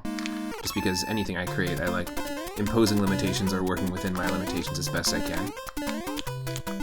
Like as a drummer, you're kind of, especially as like a lot of the gigs that I've done were like improv session drummer gigs basically, so like sitting in people I've never met before or never played with before, playing their music, and they have an idea of what they want it to sound like. But those are my limitations, right? And then working within them on the spot, like to me, that was a big driving force. I'm fucking lucky too. I know this is bad. There are some interesting Super Mario Bros. 3 Kaizo hacks for sure. I've played a few of them. but they're not on stream, and they're it's a different thing, but there is like if I hold A when I jump on an enemy, there is like a super big floaty jump. Oh no! Oh, this is rough. If Lakichi shows up every time, we're screwed here. Okay, there's only one way to win. There's only one way to win. Nope, that's not it. Nope, that's not it. That's the only way to win. Because if we pick up that orb anywhere else but on that platform, because that's low enough, we would be soft locked. Whew.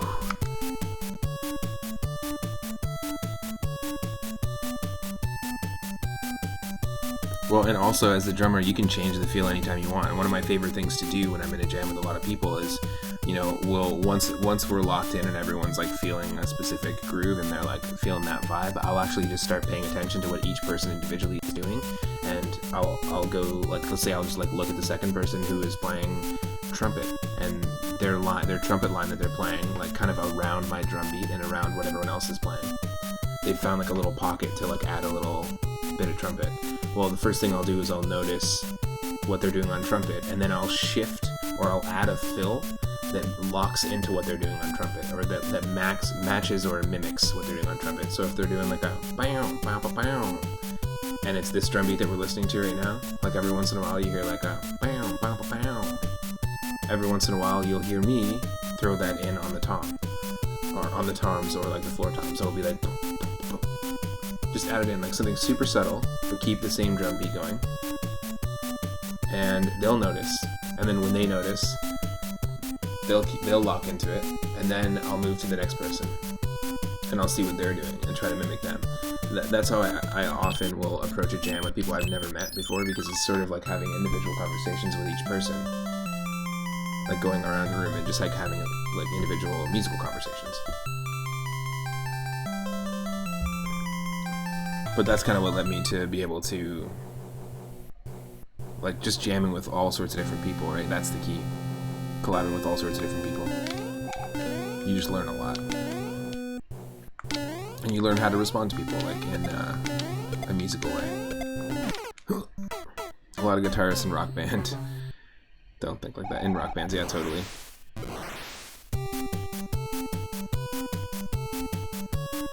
I like my example was like, wow, bam, bam, bam. I gotta write a song with a trumpet line that has that now. Because that was just completely arbitrary. Wow, bam, bam, bam. So bad.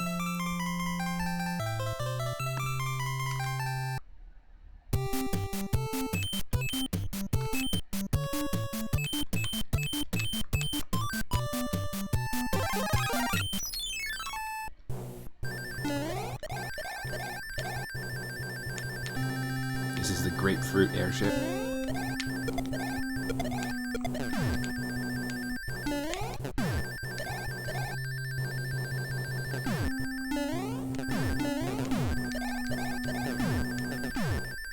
I like them better when their guitarist was a drummer. For a different band.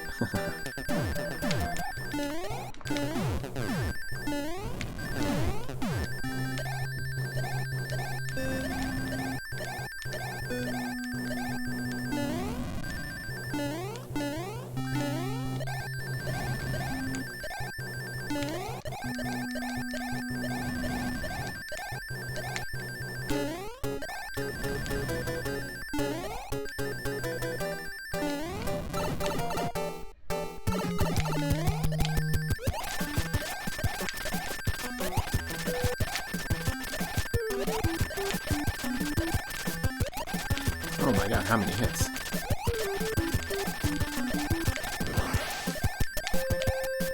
Oh, we flew over it. Nothing Left to Lose was the last album you really liked.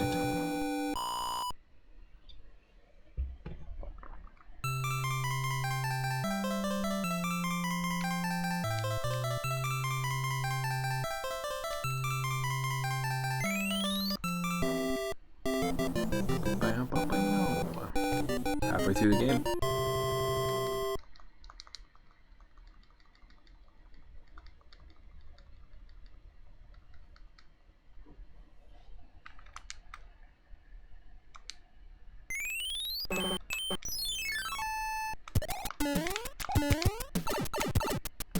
5.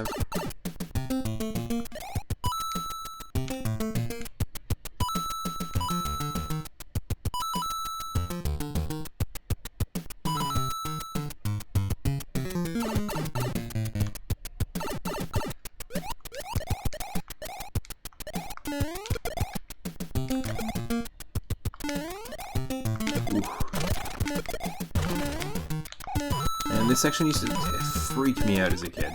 Just getting past that section with these throw blocks.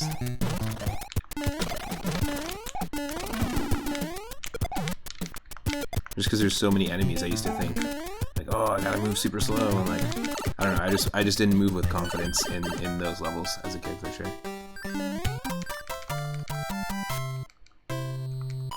Yeah, that's my favorite song by Nirvana. It's called Support Guitar. Support Guitar!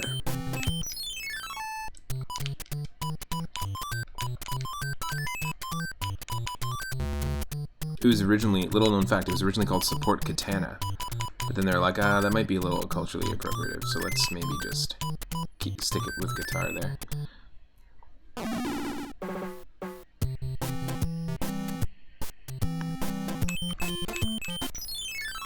Or did I say fact? I meant little known lie, is what I meant to say. Little known lie.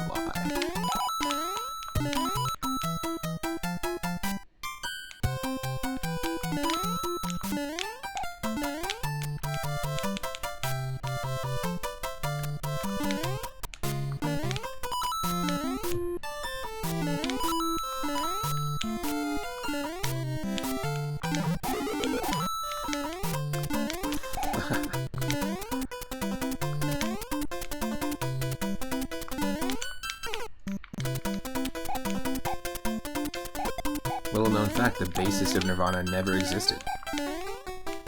In fact, all the bass parts were played alternately by each of the Hanson brothers as unnamed, uncredited session musicians.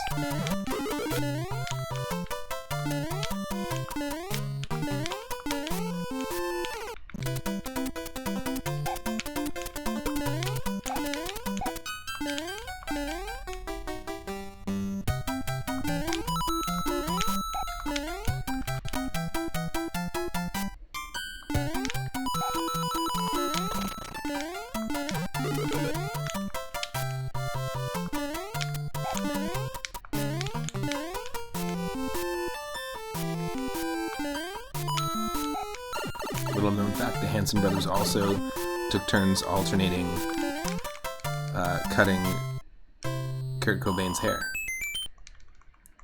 He didn't go to a barber at all. He just would have different Hanson brothers show up each time he needed a haircut to his house. Cut it right then and there.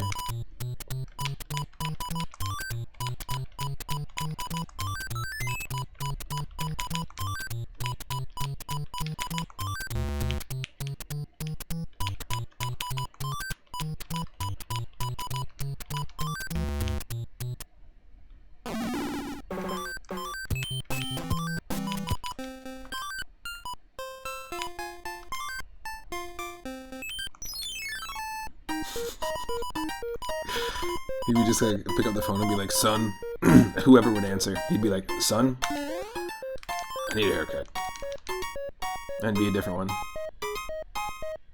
The youngest Hanson would cut Kurt's hair at 4. You know what? You gotta learn young to cut hair. It's a hard hairstyle to maintain. Consistency is key, right?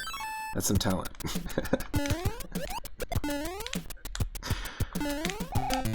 That's so funny.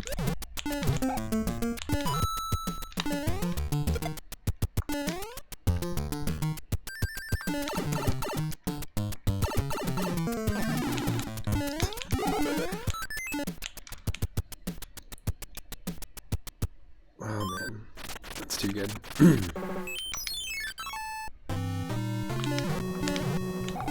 Come on down. Step right down. There we go.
Well, who do you think cut Courtney Love's hair? It was obviously also the Hanson brothers.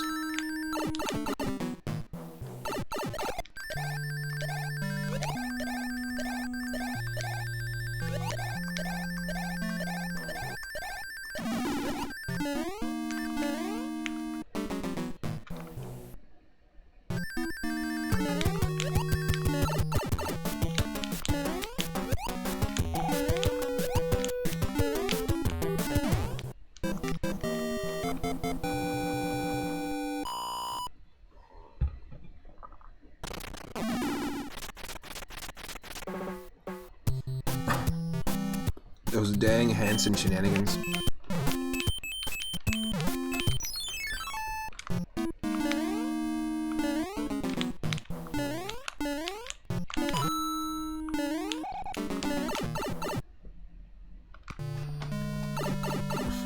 Mbop was the name of their barbershop that they owned. Yeah, it was about murder.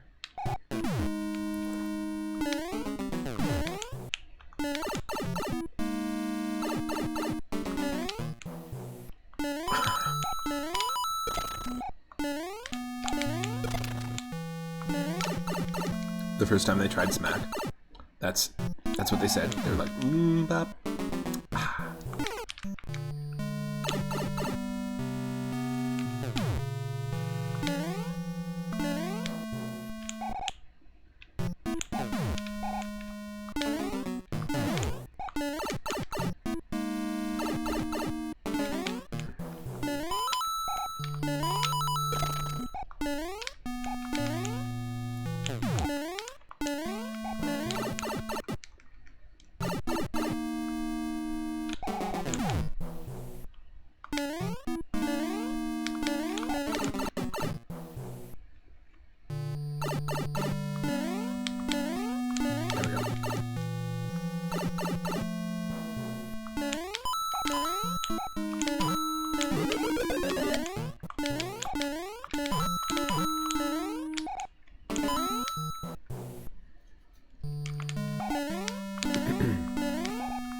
How can you tell from all those Hanson music videos? They give it away.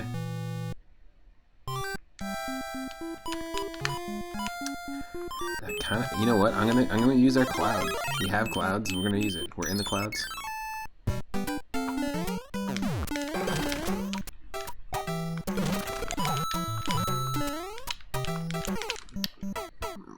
Well, that was dumb.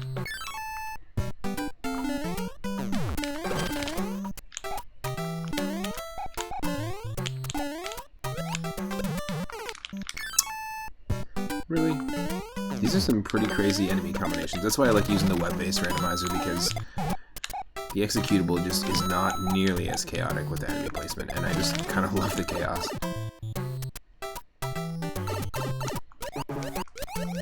There's all sorts of documentaries about Kurt Cobain and the legend. But nobody's done the Mbop haircutting documentary.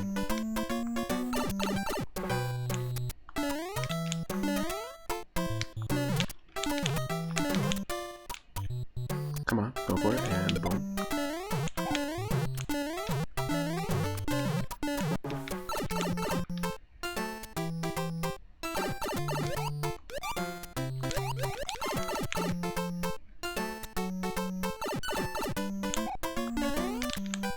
Oh, yes. Nope. Yeah, we're having a bad time with the save states today.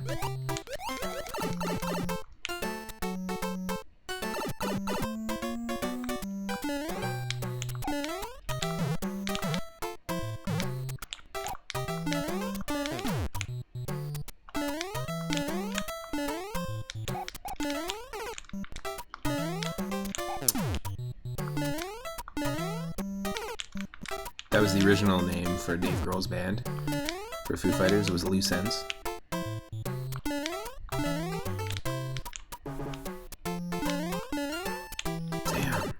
lot of fire piranha plants there.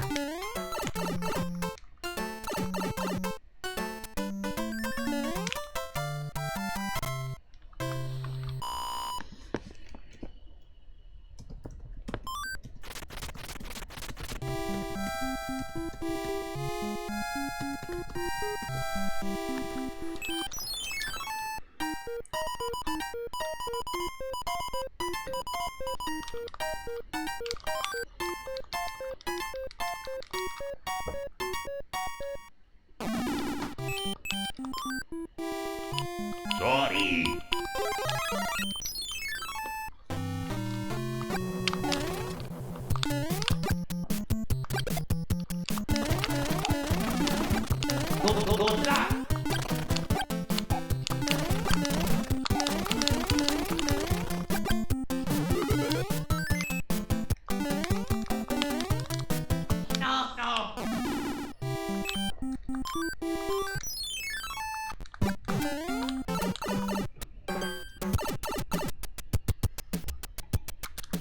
You don't want to go down there!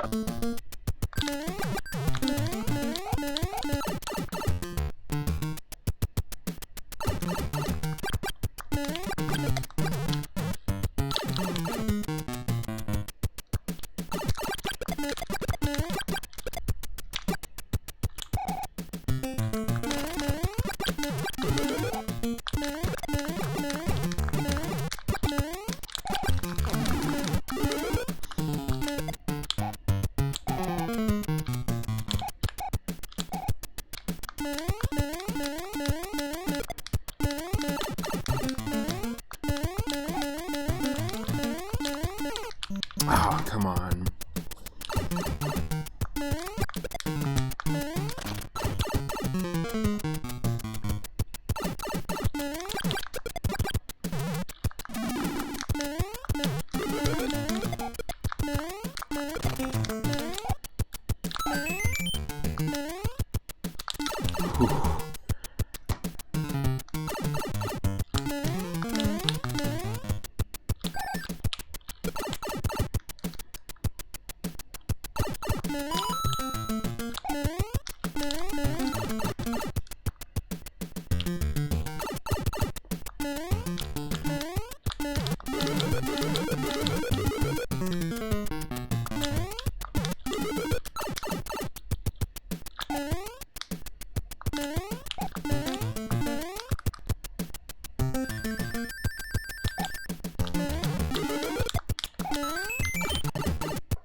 Yes!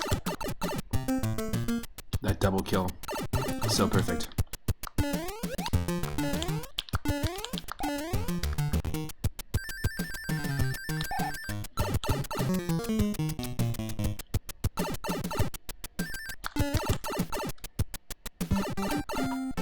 So lucky.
I'm just going to do this one level, and then I'm just going to take a short break, and I'll be right back.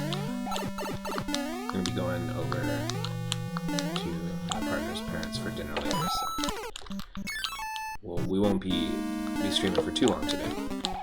But tomorrow I will be, I don't know if it's... More than likely tomorrow will not be when we do the co-op with Wrath AV Marie.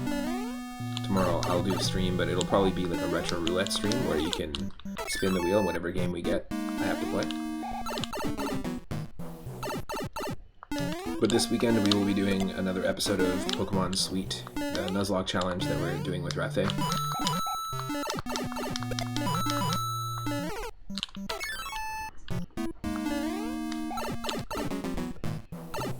Yipes. This is a real tough one. Frog Suit is OP in your mind? What, for this level?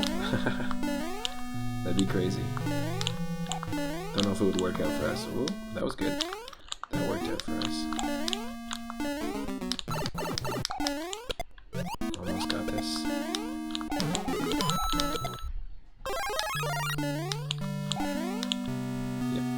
Yep. Oh.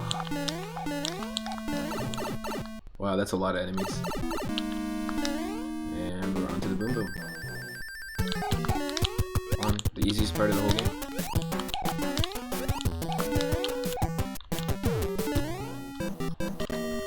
Alright. I am going to just play some music from Mario Party 3. In the meantime. And I'll be right back. So stick around. It won't be long. Thanks again to everyone who's been hanging out. Thanks again to Predator Gaming HD for the raid. And yeah, just to those that have been showing up on the regular, it means a lot.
Yo, Horatio outside, thank you so much for the raid.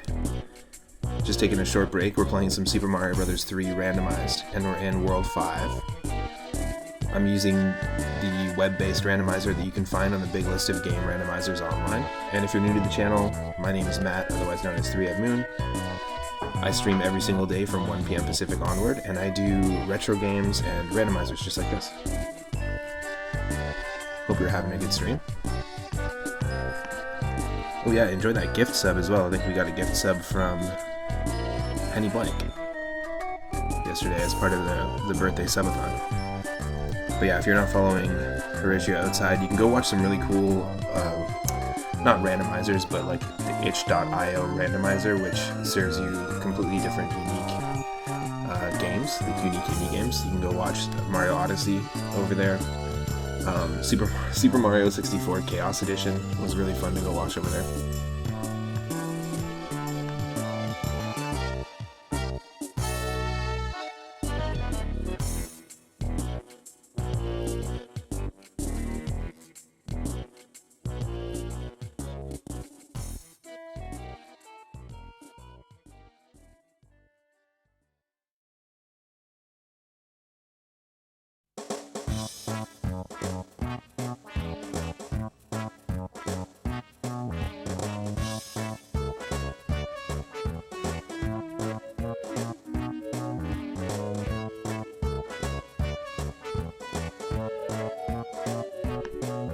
Gotta reset my controller here.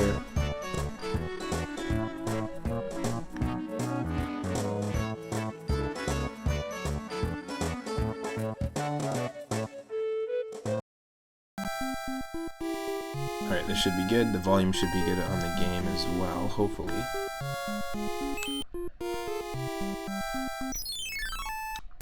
Just want to skip a few of those levels because... Oh.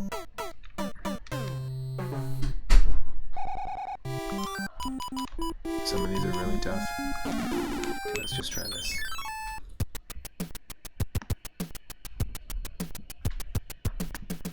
There we go.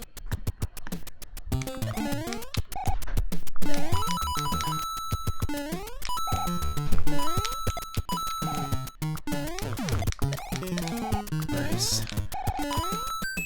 So we've tried the Super Mario 64 randomizer, but I will be trying out the Mario 64 Chaos Edition, which basically just has anything and everything spawn at any moment.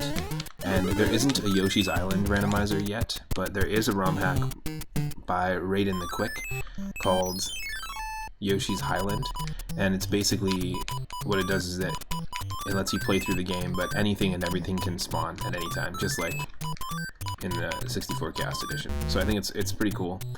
Both those games feel very similar to me, but I haven't played the 64 one, and I mean, I don't know how beatable it actually is.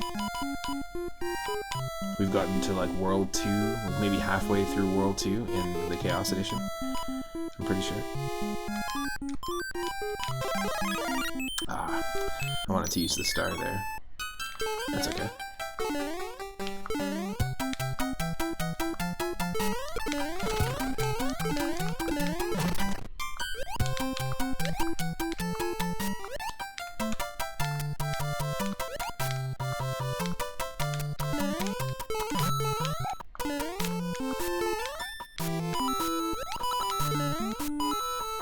Wow.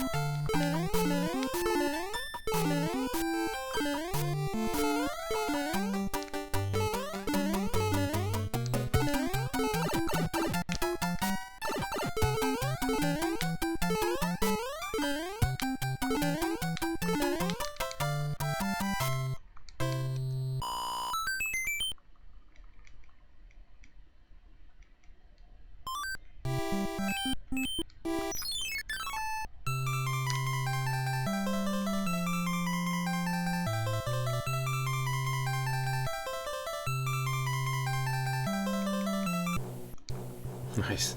That frog cutscene, or the airship cutscene when you're the frog, is always hilarious. Because he just won't get there in time, so they have to just speed it up.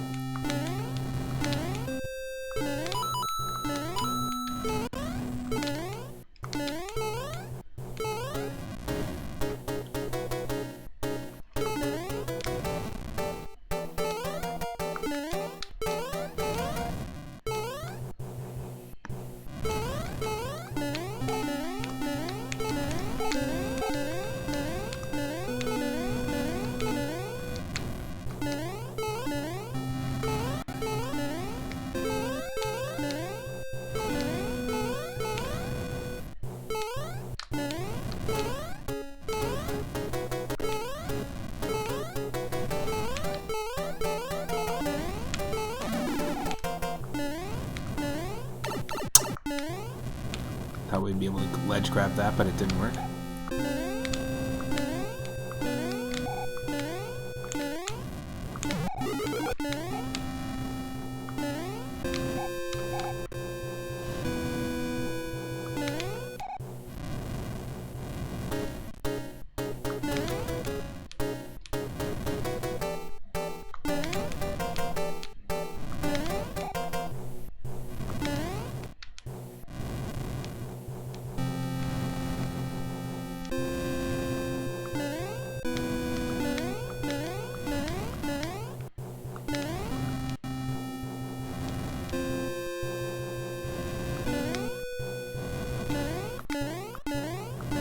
Yes.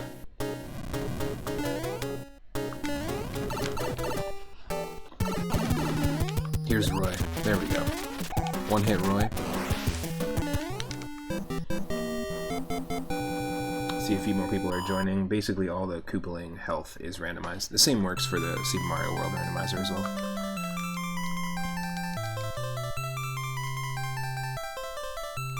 We've also tried the Mario RPG randomizer, and it was a lot of fun.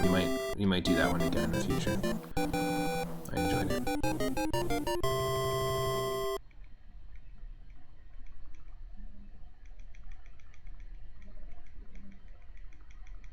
All right, World 6.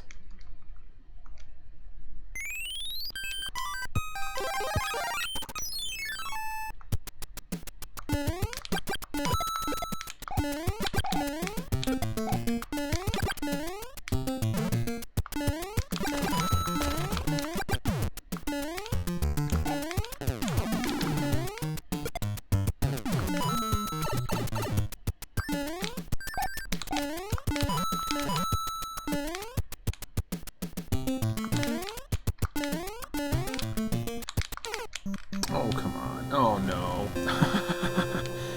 Worst place to reload, too.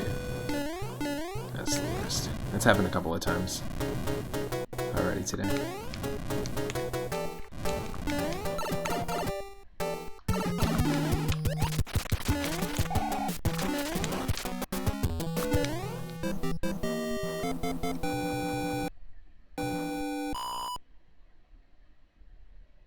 Are you just finishing off, Horatio, are you just finishing off Super Mario Odyssey, like doing a full complete playthrough of it?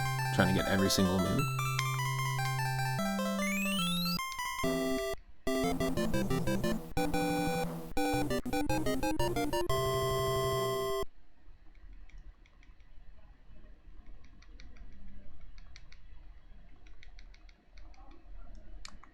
Okay.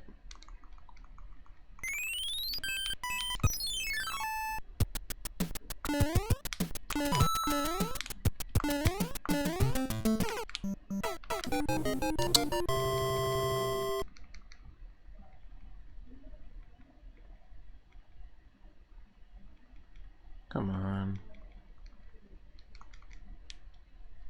Did it again.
Great.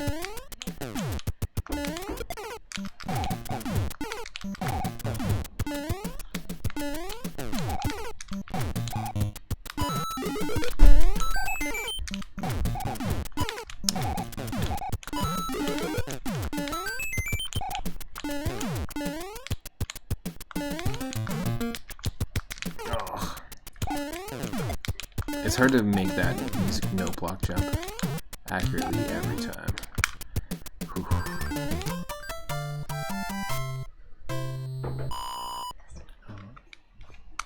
Yep.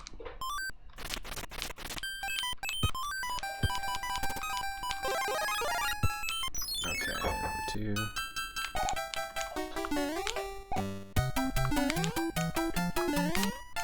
Thank you.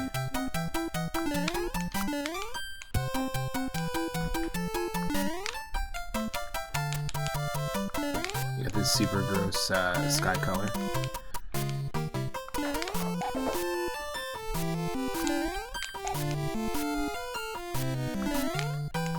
A little bit of the CGA graphics vibe as well, like those old Commander Keen DOS games, early Duke Nukem when it was 2D. When we look at Mario's outfit and the platforms as well. It's got that CMYK CGA graphics vibe.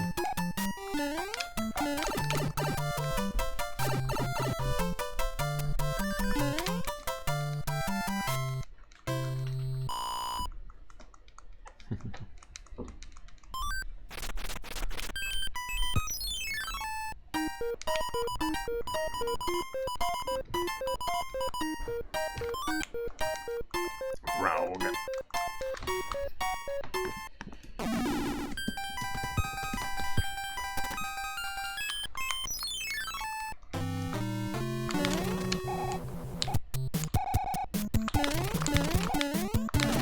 Hate that ice physics.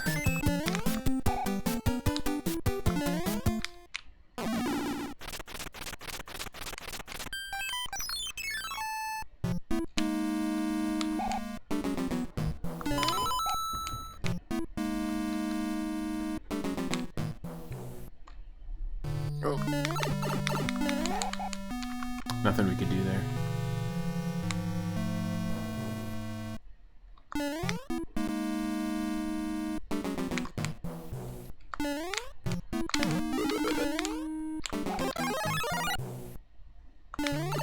Oh, damn.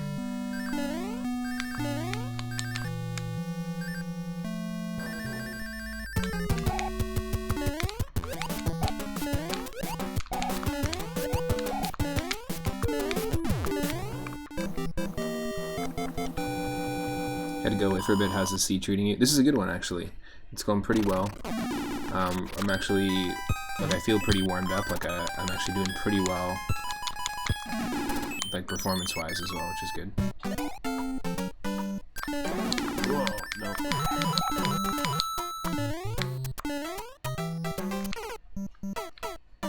But yeah, we've had situations, there's actually a couple situations where we almost had a soft lock. Or a soft lock situation, and in the past we've had many soft locks with Mario 3 happen. So it's nice to see when that doesn't happen. There we go.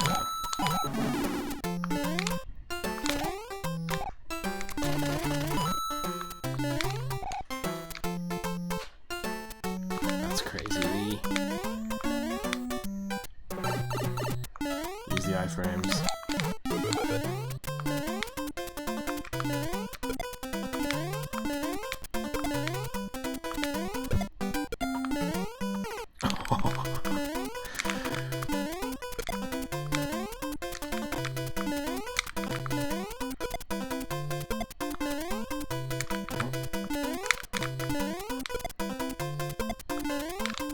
It's never going to be as cool as the first time.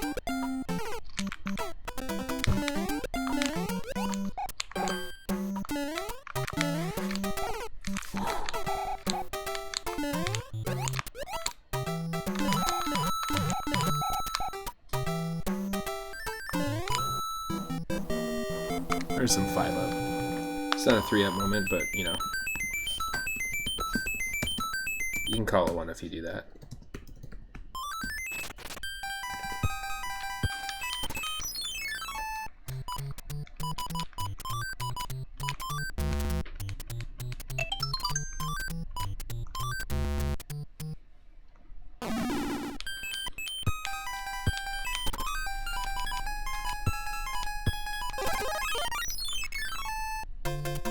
there's our 1-1.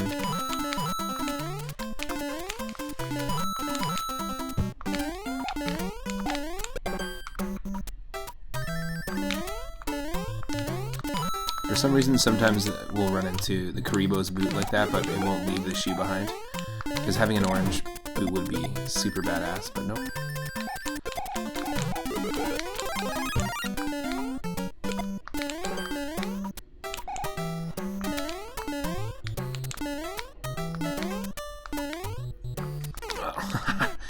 Total ledge grab fail.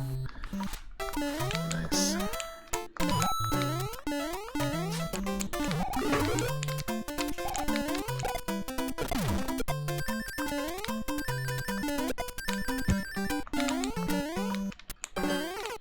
No. You kidding me?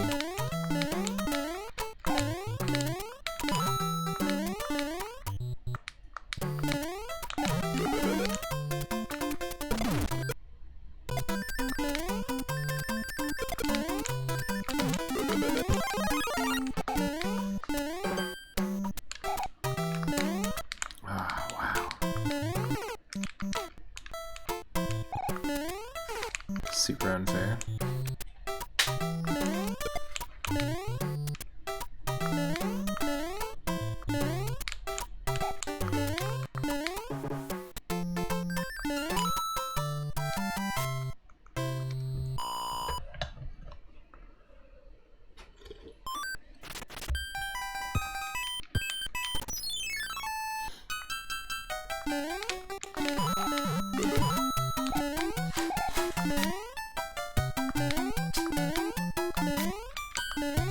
Super polluted sky level again.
Put that purple Tanuki. Hell yeah.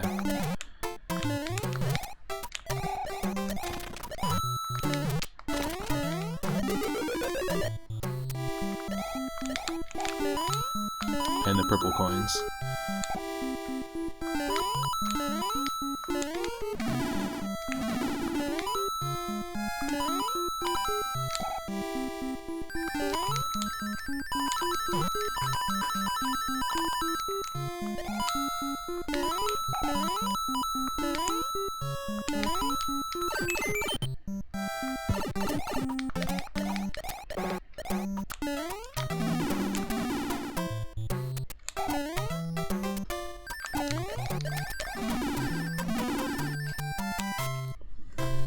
Nice.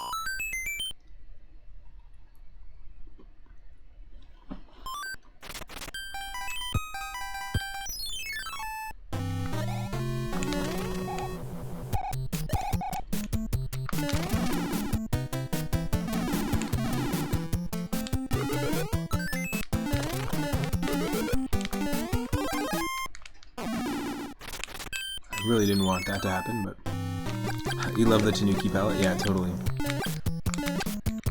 It looks great. Even the palette on that Hammer Brother there was really cool. And yeah, Fire Mario looks pretty glitched out.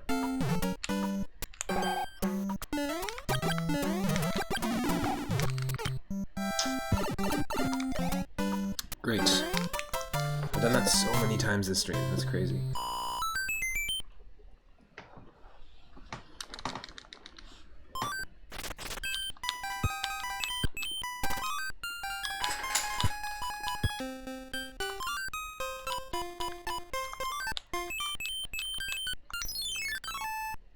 The only time I've ever used a music box, and it was helpful.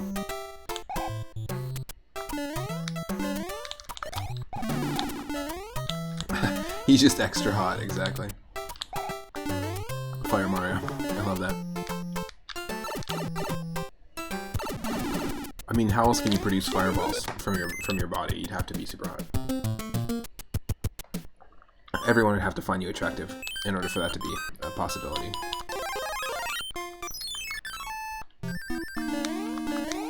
And Parahax is just trying to say that Mario is a babe, is what...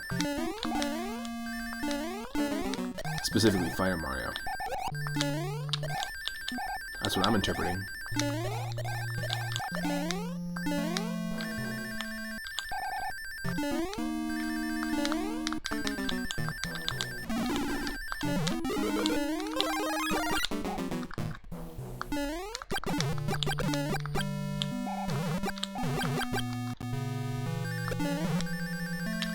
Oh, you can actually kill the fire chomps with fire. I didn't realize. Sometimes that works, sometimes that doesn't work.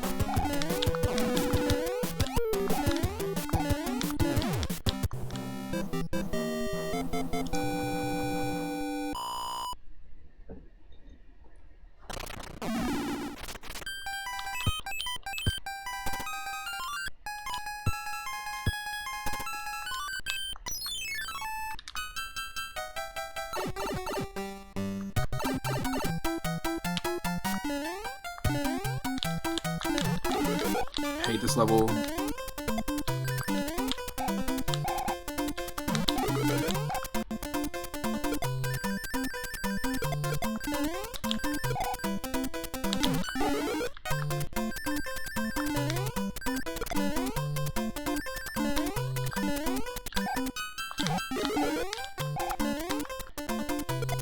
I've done it enough times that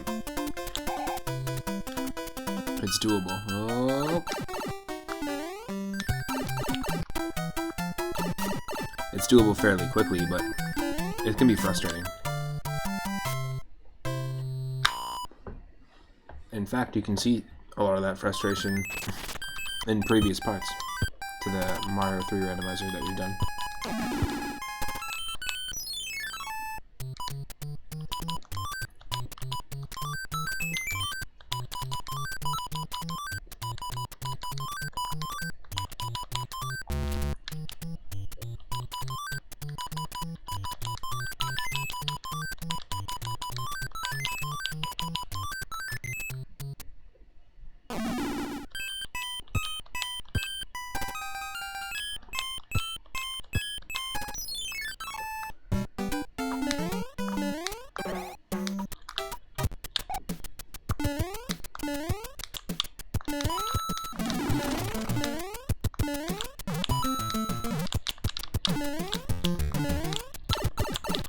Great.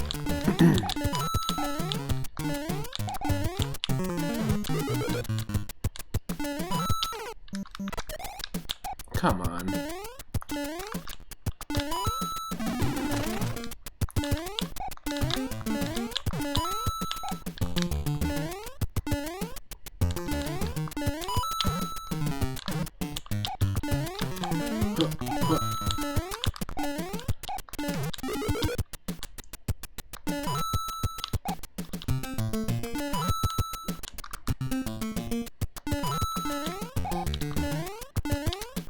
Screwed up.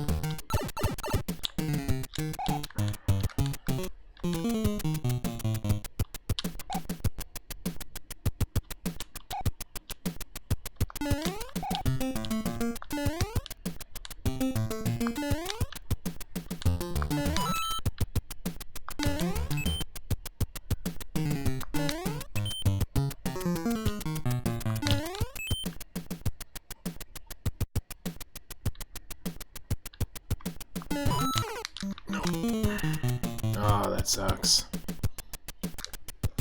Terrible save state moments this stream.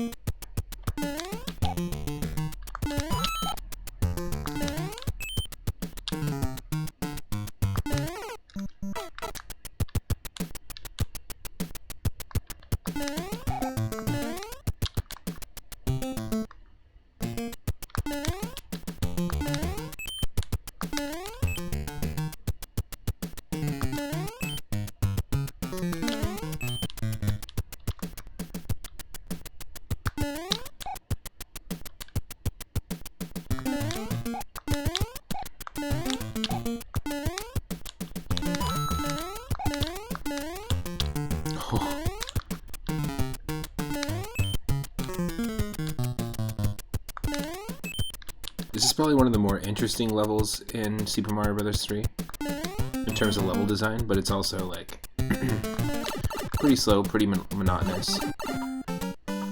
I would have loved to have seen more levels kind of in that same style, but...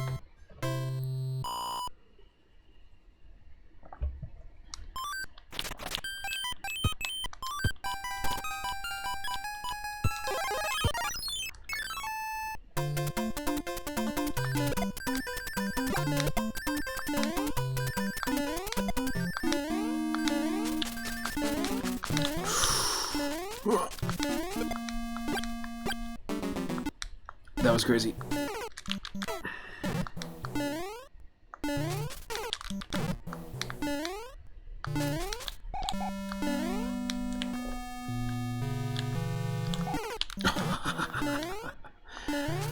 I like that. Do something like that in a level, player hacks. Where you go through a door and then fall for like a little bit, and then when you land there's just a bunch of fish moving in weird directions. It's pretty trolly.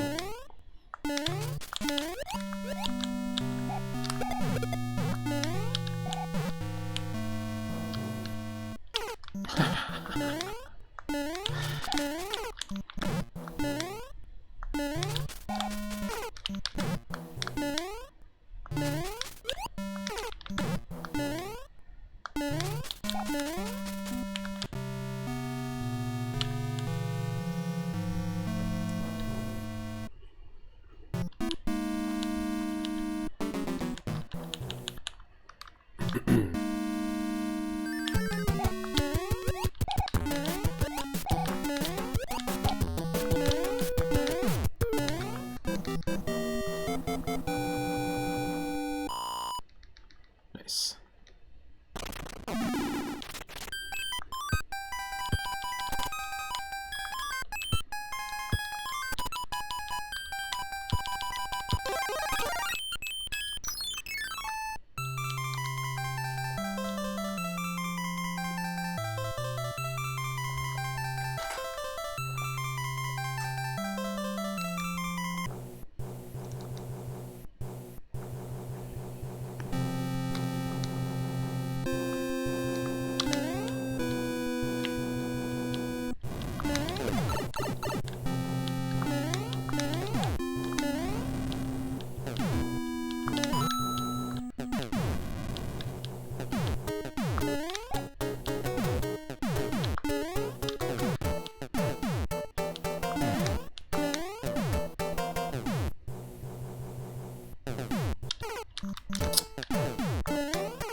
Let's go.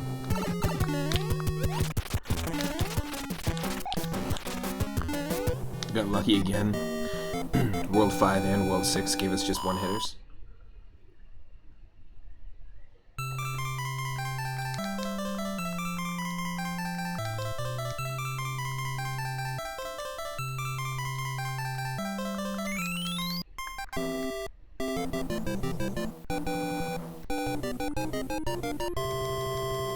Nice.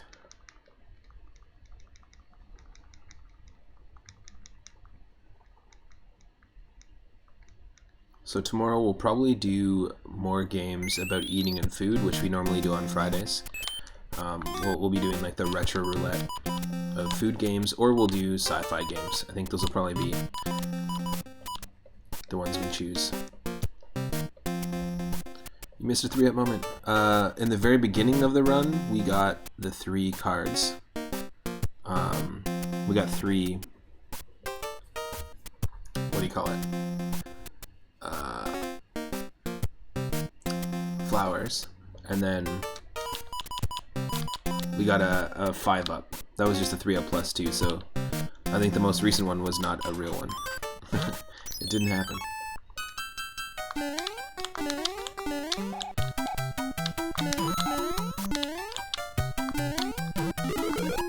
Oh no!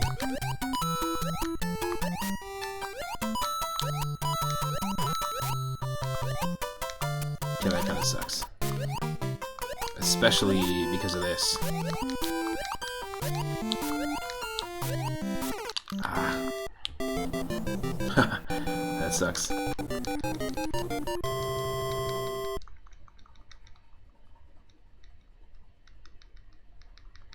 Yeah, there's technically only one 3-up moment that happened this stream.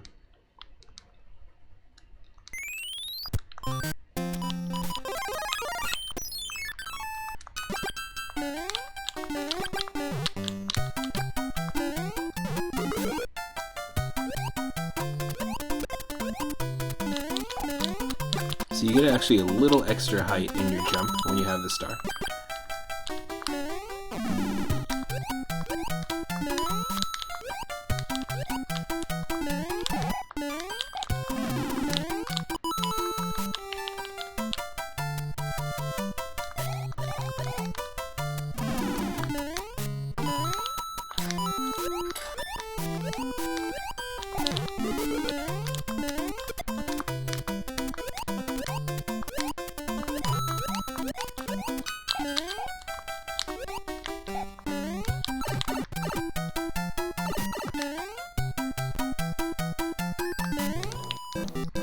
There we go. And there's another 3-up moment, just plus 2.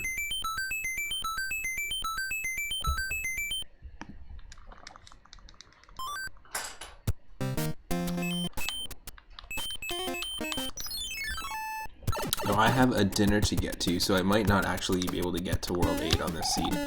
So I probably won't, like... I would safely say that this is not an unbeatable seed.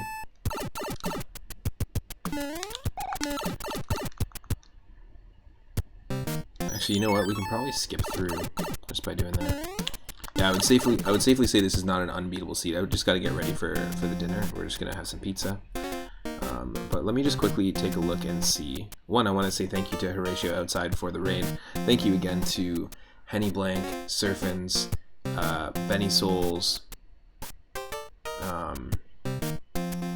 Well, there's so many people. Abby Jams, Shwazam, Numa Guy for the gift subs and for the subs. Usagi Yokai, thank you so much for the raid yesterday as well during the birthday stream. There's a few different people that are alive right now. Let me just quickly check and see.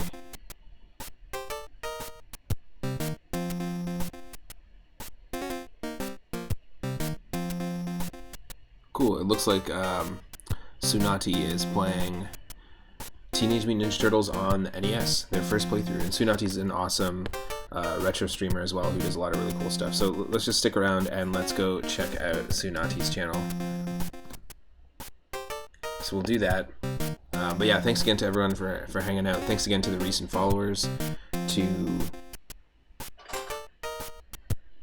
Serial King 23, Unqualified Player, and Exio. Thank you so much. Let's go give Tsunati a raid and also see if we can give them a follow as well. I will see everyone tomorrow. It is probably going to be around 1 p.m. or something like that, Pacific. When we do a Retro Roulette stream, it'll either be Sci-Fi Retro Roulette or it'll be like sci-fi and alien themed games. Or actually, I don't know what it'll be. Or food related games or cooking games. One of the two. We'll figure it out. Follow me on Twitter. You can support the channel via Ko-fi. It's at the bottom of the layout there. And you can also follow me on Twitch.